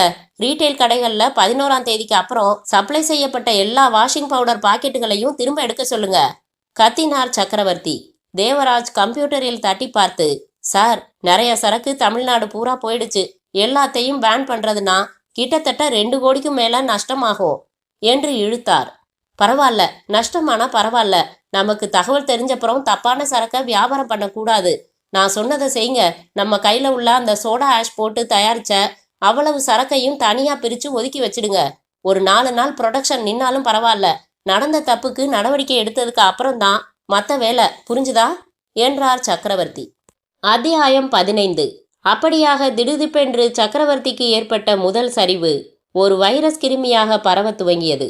அவர் எங்கே சறுக்குவார் என்று காத்து கொண்டிருந்த போட்டி கம்பெனிகள் தோள் தட்டி களத்தில் இறங்கின. அவர் சரக்கால் தோல் பாதிக்கப்பட்ட 2 பெண்களுக்கு பின்னணியில் இருந்து கொண்டு கன்சியூமர் கோர்ட்டில் வழக்கு தொடர செய்தனர். புலன் விசாரணை செய்து பரபரப்பாக எழுதும் பத்திரிகைகளுக்கு லட்டு லட்டாக செய்திகளை அனுப்ப அவர்கள் கேபிசி வாஷிங் பவுடரில் கலப்படம், கைகள் எரிகின்றன, தோல் வியாதி ஏற்படுகிறது, பொதுமக்கள் பீதி என்றெல்லாம் தலைப்பு கொடுத்து எழுத துவங்கினார்கள். டிவியில் போட்டி கம்பெனி ஒன்று கீழ்கண்டபடி வசனம் அமைத்து தங்கள் வாஷிங் பவுடருக்கு விளம்பரம் அமைத்தது. கை எரியணுமா, தோல் உரியணுமா, அப்படின்னா அந்த 3 எழுத்து பவுடரே வாங்கு. துணி பொத்தலாகணுமா, 4 நாளில் கிழியணுமா, அப்படின்னா அந்த 3 எழுத்து பவுடரே வாங்கு. பேங்கில் புதிதாக சாங்ஷன் செய்ய இருந்த புதிய யூனிட்டுக்கான கடனை சாங்ஷன் செய்ய தயங்கினார்கள். விளம்பர ஏஜென்சிகள் தங்கள் பில்களை உடனே செட்டில் செய்ய சொல்லி வற்புறுத்த துவங்கினார்கள். சக்கரவர்த்தி தனது டிஸ்ட்ரிபியூட்டர்களை எல்லாம் அழைத்து மீட்டிங் போட்டு 1 மணி நேரம் பேசினார். புதிதாக விளம்பரம் தயாரிக்க ஏற்பாடுகள் செய்தார். பத்திரிகைகளில் நிகழ்ந்த தவறு சரி செய்யப்பட்டு விட்டது, இப்போது எங்கள் கேபிசி வாஷிங் பவுடரில் எந்த குறையும் இல்லை என்று தொடர்ந்து விளம்பரம் கொடுத்தார். ஆனாலும் ஆர்டர்கள் வேகமாக குறைந்து கொண்டிருந்தன. தயாரிப்பு குறைந்து கொண்டிருந்தது. 3 ஷிஃப்ட் 2 ஷிஃப்ட் ஆகி 1 ஷிஃப்டில் வந்து நின்றதும் குடோனில் தயாரிக்கப்பட்ட கேபிசி சரக்குகள் தேங்க துவங்கின. எல்லாம் சில வாரங்களில். இதுவரை ஏறுமுகமாகவே வெற்றிகளை சந்தித்து வந்த சக்கரவர்த்தியால் இந்த திடீர் வீழ்ச்சியை தாங்கவே முடியவில்லை. வீட்டில் மனைவியிடம் எல்லாம் சொல்லி, காஞ்சனா நிலைமை சரியாயிடும், எல்லாத்தையும் சமாளிச்சிட முடியும்னு நம்பிக்கையோட போராடிக்கிட்டு இருக்கேன். மேகாவுக்கும் விஷ்ணுவுக்கும் எதுவும் தெரிய வேணாம். இது பிஸ்னஸ்ல ஏற்பட்டிருக்கிற தற்காலிக பிரச்சனை. இதையெல்லாம் அவங்க கிட்ட சொல்லிக்கிட்டு இருக்க வேணாம், புரிஞ்சுதா என்றார். அலுவலகத்திலேயே அதிக நேரம் முடங்கி கிடந்தார். அலுவலக ஊழியர்களை தனித்தனியாக அழைத்து ஆலோசனைகள் நடத்தினார். மீண்டும் வியாபாரத்தை தூக்கி நிறுத்த அத்தனை வழிகளையும் யோசித்தார். இந்த சூழ்நிலையில் மற்றொரு அதிர்ச்சியான செய்தியோடு வந்து நின்றார் கேபிசி ஃபைனான்ஸ் நிறுவனத்தை நிர்வகித்து வந்த மேனேஜர் நரசிம்மன். சார், ஒரு பேட் நியூஸ். மேக்னா லெதர் இண்டஸ்ட்ரீஸ் அதிபர் விக்ரம் சின்ஹாவை நேற்று சிபிஐ போலீஸ் அரெஸ்ட் பண்ணியிருக்கு. அவரோட இண்டஸ்ட்ரியையும் அத்தனை ஆஃபீஸையும் சீல் வச்சுட்டாங்க. கடவுளே, ஏன்? லெதர் எக்ஸ்போர்ட்ஸில் ஏதோ ஃப்ராடு நடந்திருக்கு. ஏகப்பட்ட அந்நிய செலாவணி குற்றங்கள். ஜாமீனில் எடுக்கவே போராடிக்கிட்டு இருக்காங்க. அவரோட அக்கௌண்ட்ஸ் எல்லாத்தையும் ஃப்ரீஸ் பண்ணிட்டாங்க. நம்ம ஃபைனான்ஸ் கம்பெனிலேருந்து அவங்களுக்கு 14 கோடி கடன் கொடுத்துருக்கோம். எல்லாம் மெஷினரி மேலே. லீகல் அட்வைசரை கன்சல்ட் செஞ்சேன். ரொம்ப கிரிட்டிக்கல் சூழ்நிலைங்கிறாரு. சிபிஐ கேஸு முடிஞ்சப்புறம்தான் நாம் எந்த நடவடிக்கையும் எடுக்க முடியுமா? நிறைய சிக்கல் இருக்கான். பணம் வந்துடும்ல என்றார் சக்கரவர்த்தி லேசான நடுக்கத்துடன். லேட் ஆகும் சார், ஆனால் வந்துடும். இன்ட்ரெஸ்டில் பிரச்சனை வரலாம், ஆனால் கொஞ்ச நாள் ஆகும். ஆனால் இப்போ உடனடியாக நமக்கு தலைக்கு மேலே பிரச்சனை இருக்கே சார். 1 வருஷம் டைம் போட்டு நம்ம கம்பெனியில் ஃபிக்ஸட் டெபாசிட் போட்டிருக்கிறவங்களுக்கெல்லாம் அடுத்த மாதம் திருப்பி கொடுக்க வேண்டி வருது. இப்போ நம்ம கேபிசி ப்ராடக்ட்ஸ் பற்றி கொஞ்சம் இமேஜ் அடிபட்டிருக்கிறதால யாரும் டெபாசிட்ஸ் புதுப்பிக்க மாட்டாங்க. இப்போவே பல பேர் ப்ரீமெச்சூர் க்ளோஸ் பண்ணி பணம் கேட்க ஆரம்பிச்சிருக்காங்க. அவங்களையெல்லாம் சமாதானப்படுத்தி டியூ டேட்டில் கட்டாயம் பேமெண்ட் கிடைக்கும்னு சமாதானப்படுத்திக்கிட்டு இருக்கோம். 1 மாதம் கழித்து எவ்வளவு டெபாசிட் தொகை மக்களுக்கு திருப்பி தர வேண்டி இருக்கும் என்றவரின் குரல் பிசிறியது. 1.5 கோடி ரூபாய் சார். சக்கரவர்த்தி நெஞ்சை பிடித்து கொண்டார். சார், உங்களுக்கு தெரியாததில்ல, தனியார் ஃபைனான்ஸ் கம்பெனிகள் மேலே மக்களுக்கு பொதுவாக நம்பிக்கை போயிடுச்சு. உங்கள் மேலே உள்ள நம்பிக்கையிலையும் நம்ம பேனருக்கு உள்ள குட்வில் காரணமாகவும் பணம் போட்டிருக்காங்க. இந்த கிரைசிஸில் சரியாக மீட் பண்ணலன்னா நேராக கமிஷனர் ஆஃபீஸ் போயிடுவாங்க சார். சக்கரவர்த்தி தண்ணீர் எடுத்து குடித்தார். விரல்கள் பிடிப்பிழந்து கிளாஸ் டம்ளர் நழுவியது. கண்கள் செருக சாய்ந்தவரை தாங்கி பிடித்தார் ஃபைனான்ஸ் மேனேஜர். ஐம் ஆல்ரைட், நீங்கள் புறப்படுங்க, நான் யோசிக்கிறேன். நம்ம ஆடிட்டரையும் லீகல் அட்வைசரையும் உடனே இங்கே வர சொல்லுங்க என்றார் சக்கரவர்த்தி. அத்தியாயம் 16. தன் கார் மேல் சாய்ந்து கொண்டு தூரத்து கடல் அலைகளை வெறித்தபடி பார்த்து கொண்டிருந்தார் சக்கரவர்த்தி. அருகில் பதைப்புடன் நின்றிருந்தார் மோகன்ராம். சக்கரவர்த்தி, நம்பிக்கையை தளர விட்டுடாதப்பா. பயமா இருக்கு மோகன், ரொம்ப பயமா இருக்கு. இப்படி திடுதிப்புன்னு எல்லா சூழ்நிலையும் எனக்கு எதிராக திரும்பும்னு நான் எதிர்பார்க்கல. விக்ரம் சின்ஹா இன்னும் 15 நாளில் தன் லோன் எல்லாத்தையும் கம்ப்ளீட்டாக முடிச்சிடுறதா போன வாரம் தான் சொன்னார். 16 கோடி அவர்கிட்ட மாட்டிக்கிட்டு இருக்கு. ரொம்ப பெரிய தொகை. அவரோ கவர்மெண்ட் கிட்ட மாட்டிக்கிட்டு இருக்காரு. இந்த பக்கம் பிஸ்னஸ் படுபாதாளத்தில் விழுந்துடுச்சு. குடோன் பூரா சரக்கு அப்படியே இருக்கு. தமிழ்நாடு பூரா டெபாசிட் கட்டி டிஸ்ட்ரிபியூஷன் வாங்கினவங்க பாதி பேர் டெபாசிட் தொகையை திருப்பி கேட்குறாங்க. பேப்பரில் எல்லாம் கண்டபடி எழுதிட்டாங்களா, அதனால் பொதுமக்கள்கிட்ட நம்பிக்கை போயிடுச்சு. கேஷுவல் லேபர்ஸ் 60 பேரை வேலையை விட்டு நிறுத்திட்டேன். வர 1ஆம் தேதி எல்லாருக்கும் சம்பளம் போடணும்னு நினச்சா பகீர்னு இருக்கு. பேங்க்கில் கெடுபிடி பண்ணுறாங்க. இந்த சூழ்நிலையில் இன்னும் 1 மாதத்துக்குள்ளே டெபாசிட் செஞ்சவங்களுக்கு 1.5 கோடி திருப்பி தர வேண்டிய சூழ்நிலை. 2 வருஷம்னு குறிப்பிட்டு டெபாசிட் செஞ்சவங்களும் இப்போவே செட்டில் பண்ண சொல்லி திருப்பி கேட்க ஆரம்பிச்சிட்டாங்க. எனக்கு எதுவுமே புரியலை மோகன். கல்யாணம் வேற நெருங்கிட்டே இருக்கே சக்கரவர்த்தி, அது வேற பயமாக இருக்கு. வீட்டில் இன்னைக்கு உள்ள ஃபைனான்ஷியல் பிரச்சனை காஞ்சனாவுக்கு மட்டும்தான் தெரியும். பிள்ளைங்களுக்கு தெரிய வேணாம்னு சொல்லிட்டேன். அதனால் ரகசியமாக அழுதுட்டுருக்கா அவ. சம்பந்தி நடுவில் ஒரு தடவை ஃபோன் பண்ணி பேப்பரில் படித்தேன்னு ஆரம்பித்தாரு. இது வியாபார பிரச்சனை சரி பண்ணிட்டேன்னு கெத்தா சொல்லிட்டேன். எல்லாம் அந்த வினோத் ராஸ்கலால தானே. அவன் பார்ட்னர் திவாகர் வீட்டில் ரெய்டு நடத்தி நம்ம கம்பெனி பேர் போட்ட பேக்கிங் ஐட்டம்ஸ், பில்ஸு, லேபிள்ஸ் எல்லாம் கைப்பற்றினாங்க. வினோத், திவாகர் 2 பேரையும் அரெஸ்ட் பண்ணி ஜாமீனில் விட்டுருக்காங்க. அந்த கேஸ் வேற நடந்துகிட்டு இருக்கு. அவன் என் பிஸ்னஸுக்கு வேட்டு வச்சான். விக்ரம் சின்ஹா என் நாணயம், மானம், மரியாதை எல்லாத்துக்குமே வேட்டு வச்சிருவான் போலிருக்கேப்பா என்ற அவர் குரல் தழுதழுத்தது. இப்போ எல்லா பிரச்சனையிலேருந்தும் நீ வெளியே வரணும்னா எவ்வளவு தேவைப்படுது உனக்கு? கேபிசி ஃபைனான்ஸ் கம்பெனி மேலே மக்களுக்கு நம்பிக்கை போயிடுச்சு மோகன். அத்தனை டெபாசிட்காரர்களுக்கும் பேசின வட்டிப்படி பணம் திருப்பி கொடுத்து, டிஸ்ட்ரிபியூட்டர்ஸுக்கு டெபாசிட் பணம் திருப்பி கொடுத்து என் நாணயத்தை காப்பாற்றிக்கணும்னா கிட்டத்தட்ட 20 கோடி தேவைப்படுது. பேங்க்ல வாய்ப்பே இல்லை. என் பங்களா, farm house, machineries, cars, bank balance, வேற சில சொத்துக்கள் டோட்டலாக வித்துடுறதுன்னு முடிவுக்கு வந்தாலும் 17 கோடி வரைக்கும் தான் தேரும். விற்கிறதா? என்ன பேச்சு இது? வேற வழி? விக்ரம் சின்ஹா கிட்ட அவ்வளவு பெரிய தொகை மாட்டிக்கிட்டு நிற்கிதே, அது எனக்கு திரும்ப வருமா, எப்போ வரும், எதுவும் புரியல. அது இல்லாம பார்த்தா என் சொத்து, நான் தர வேண்டியது எல்லாம் கணக்கு போட்டு பார்த்தா நான் திவால் மோகன். 3 கோடி பற்றாக்குறை, பெரிய ஜீரோ. சட்டென்று கர்ச்சிப்பால் தன் வாயை பொத்திக்கொண்டு விம்மினார் சக்கரவர்த்தி. மோகன்ராமுக்கு என்ன சொல்வதென்று புரியவில்லை. ஆறுதலாக தோளில் தட்டி கொடுத்தார். இப்படியெல்லாம் ஆகும்னு தெரியாம என் பொண்ணுக்கு 5 கோடிக்கு சீர் பண்றதா சம்பந்திக்கிட்ட பெருமையா சொன்னேன் மோகன். என் பையன் விஷ்ணுவுக்கு பிரைவேட் இன்ஜினியரிங் காலேஜில் தான் சீட் வாங்க வேண்டிய சூழ்நிலை. 10 லட்சம் செலவாகும். ஏன் லேட் பண்ணுறீங்கன்னு நேற்று கேட்குறான். பதில் சொல்ல முடியல. என்னப்பா செய்யட்டும்? நான் ஒரு யோசனை சொல்கிறேன். தலைக்கு மேலே வெள்ளம் போயிட்டுருக்கு. இப்போ கௌரவம் எல்லாம் பார்க்க முடியாது. உன் சம்பந்தி உன்னை விட 3-4 மடங்கு வசதி. அவர்கிட்ட எதையும் மறைக்காம மனசு விட்டு பேசலாம். நானும் கூட வரேன். 20 கோடி கடனா கொடுக்க சொல்லி வாங்கு. எல்லாம் செட்டில் பண்ணு. தெம்பா உழைச்சு மறுபடி நிமிர்ந்துடு. நீ செய்வ. உன்னால முடியும். என் மேல எனக்கு நம்பிக்கை இருக்கு. அவர் எப்படி நம்புவாரு? இன்னும் கல்யாணம் நடக்காத சூழ்நிலையில எப்படி அவரு? உன் நிலைமைய மூடி மறைச்சு கல்யாணத்தை நடத்திட முடியும்னு நம்புறியா? வேற எப்படியாச்சும் இதை சமாளிக்க யோசனை இருக்கா? 2 கைகளையும் பரிதாபமாக விரித்தார் சக்கரவர்த்தி. அப்புறம் என்ன? இப்போ சம்பந்தி ஒருத்தர் மனசு வச்சாதான் உண்டு. வா, போய் பேசலாம். மௌனமாக காரில் அமர்ந்தார் சக்கரவர்த்தி.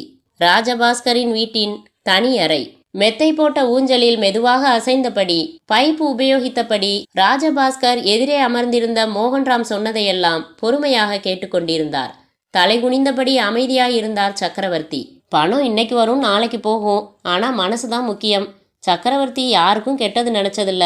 திறமைசாலி, அபார நம்பிக்கை உள்ளவன். ஒரே சமயத்துல பல பாதிப்புகள் ஏற்பட்டதால கலங்கி போய் நிக்கிறான். இப்ப நீங்க தான் மனசு வைக்கணும் என்றார் மோகன்ராம். நான் அரசல் புரசலா கேள்விப்பட்டேன். ஆனா இந்த அளவுக்கு சிக்கல்ல மாட்டியிருப்பாருன்னு நினைக்கல. கேட்க அதிர்ச்சியாவும் இருக்கு, கஷ்டமாவும் இருக்கு. 20 கோடி பெரிய விஷயம். நான் கொஞ்சம் யோசிக்கணும். நாளைக்கு சொல்றேனே. என்ன சாப்பிட்றீங்க என்றார் ராஜபாஸ்கர். ஒண்ணு வேணாம் என்றார் சக்கரவர்த்தி. அத்தியாயம் 17. மறுநாள் காலை தன் படுக்கை அறையில் சுவரில் மாட்டியிருந்த கேலண்டரில் முருகன் படத்தையே வெறித்து பார்த்து கொண்டிருந்தார் சக்கரவர்த்தி. அருகில் வைக்கப்பட்ட காஃபி ஆடை அணிந்திருந்தது. ஒலித்த போனை எடுத்தார். தன் பெயர் சொன்னார். ஹலோ, நான் ராஜபாஸ்கர் பேசுறேன். சொல்லுங்க சம்பந்தி. ராத்திரி பூரா யோசிச்சேன். ஒரு துடுப்பு போயிடுச்சுன்னா வாங்கி தரலாம். படகே கவுந்துடுச்சுன்னா என்ன பண்றது? தப்பா எடுத்துக்க கூடாது. சுழல்ல சிக்கிட்டு இருக்கிறவனுக்கு கை கொடுத்தா அவனையும் சேர்த்து இழுத்துடுவான்னு சொல்லுவாங்க. அந்த மாதிரி கதையாயிடக்கூடாது பாருங்க. என்னமோ நமக்குள்ள உறவுக்காரங்களாகணும்னு ஆசைப்பட்டோம். விதி இடம் கொடுக்கல. நல்ல வேலையா பாருங்க, கல்யாண மண்டபம் கிடைக்காததால 2 மாசம் கல்யாணத்தை தள்ளி வச்சோம். நீங்க இந்த சிக்கல்ல இருந்து விடுபட்டு மறுபடி நல்லபடியா வரணும். உங்க பொண்ணுக்கு ஒரு நல்ல இடத்துல மாப்பிள்ளை அமையணும். என்னோட பிரார்த்தனைகள் பரிபூர்ணமா உண்டு சார். யாருக்கு எங்க எப்படி வாழ்க்கைன்னு நமக்கு மேலே இருக்கிறவன் தீர்மானிக்கிறான். அப்போ வச்சிடட்டுமா? எதிர்முனையில் போன் வைக்கப்பட சக்கரவர்த்தி தன் எதிரில் வந்து நின்ற காஞ்சனாவை பார்த்தார். சம்மந்தி தானே? என்ன சொன்னாரு? சார்னு சொன்னாரு என்றார் வெறுமையாக. கல்யாணம் நின்னு போச்சு. ஐயோ, மேகா நொறுங்கி போயிடுவாளே. காஞ்சனா, கதவை சாத்திட்டு வா என்றார் அழுத்தமாக. இவர்கிட்ட இருந்து இந்த பதில் தான் நான் எதிர்பார்த்தேன். காஞ்சனா, இந்த நிமிஷம் நான் கோடீஸ்வரன் இல்ல, கடன்காரன். எல்லா சொத்தையும் கொடுத்துட்டு தெருவில் தான் நிற்கணும். சென்னைக்கு கல்யாணமான புதுசுல நீயும் நானும் வந்தமே, அந்த நிலைமை தான். அன்னைக்கு இருந்த தைரியம் இப்ப இல்ல. வயசும் இல்ல. இல்லாதவன் இல்லாதவனாவே வாழ்ந்துட முடியும். எல்லாம் அனுபவிச்சுட்டு மறுபடி இல்லாதவனாகிறது கொடுமை.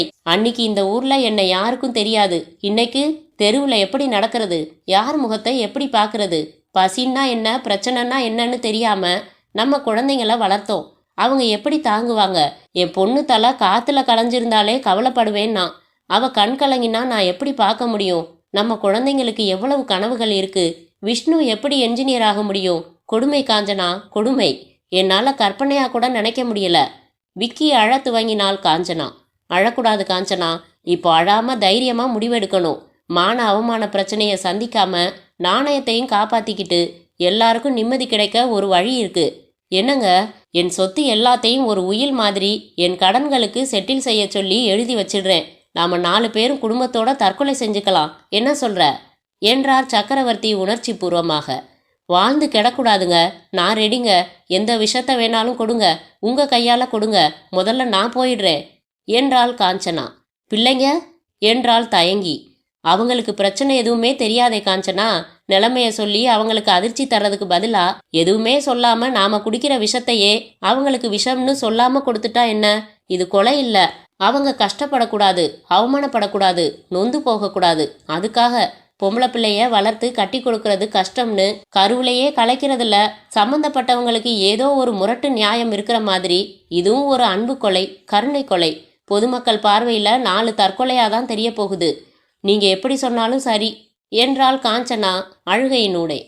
பங்களாவின் நீச்சல் குளம் அருகில் புல்வெளியில் நிலவொளியில் நாற்காலிகளில் சக்கரவர்த்தி, காஞ்சனா, மேகா, விஷ்ணு சாப்பிட தயாராய் உட்கார்ந்திருக்க, நாங்க சர்வ் பண்ணிக்கிறோம், நீங்க போங்க என்றதும் பரிமாற வந்த 2 பணியாளர்களும் போய்விட்டார்கள்.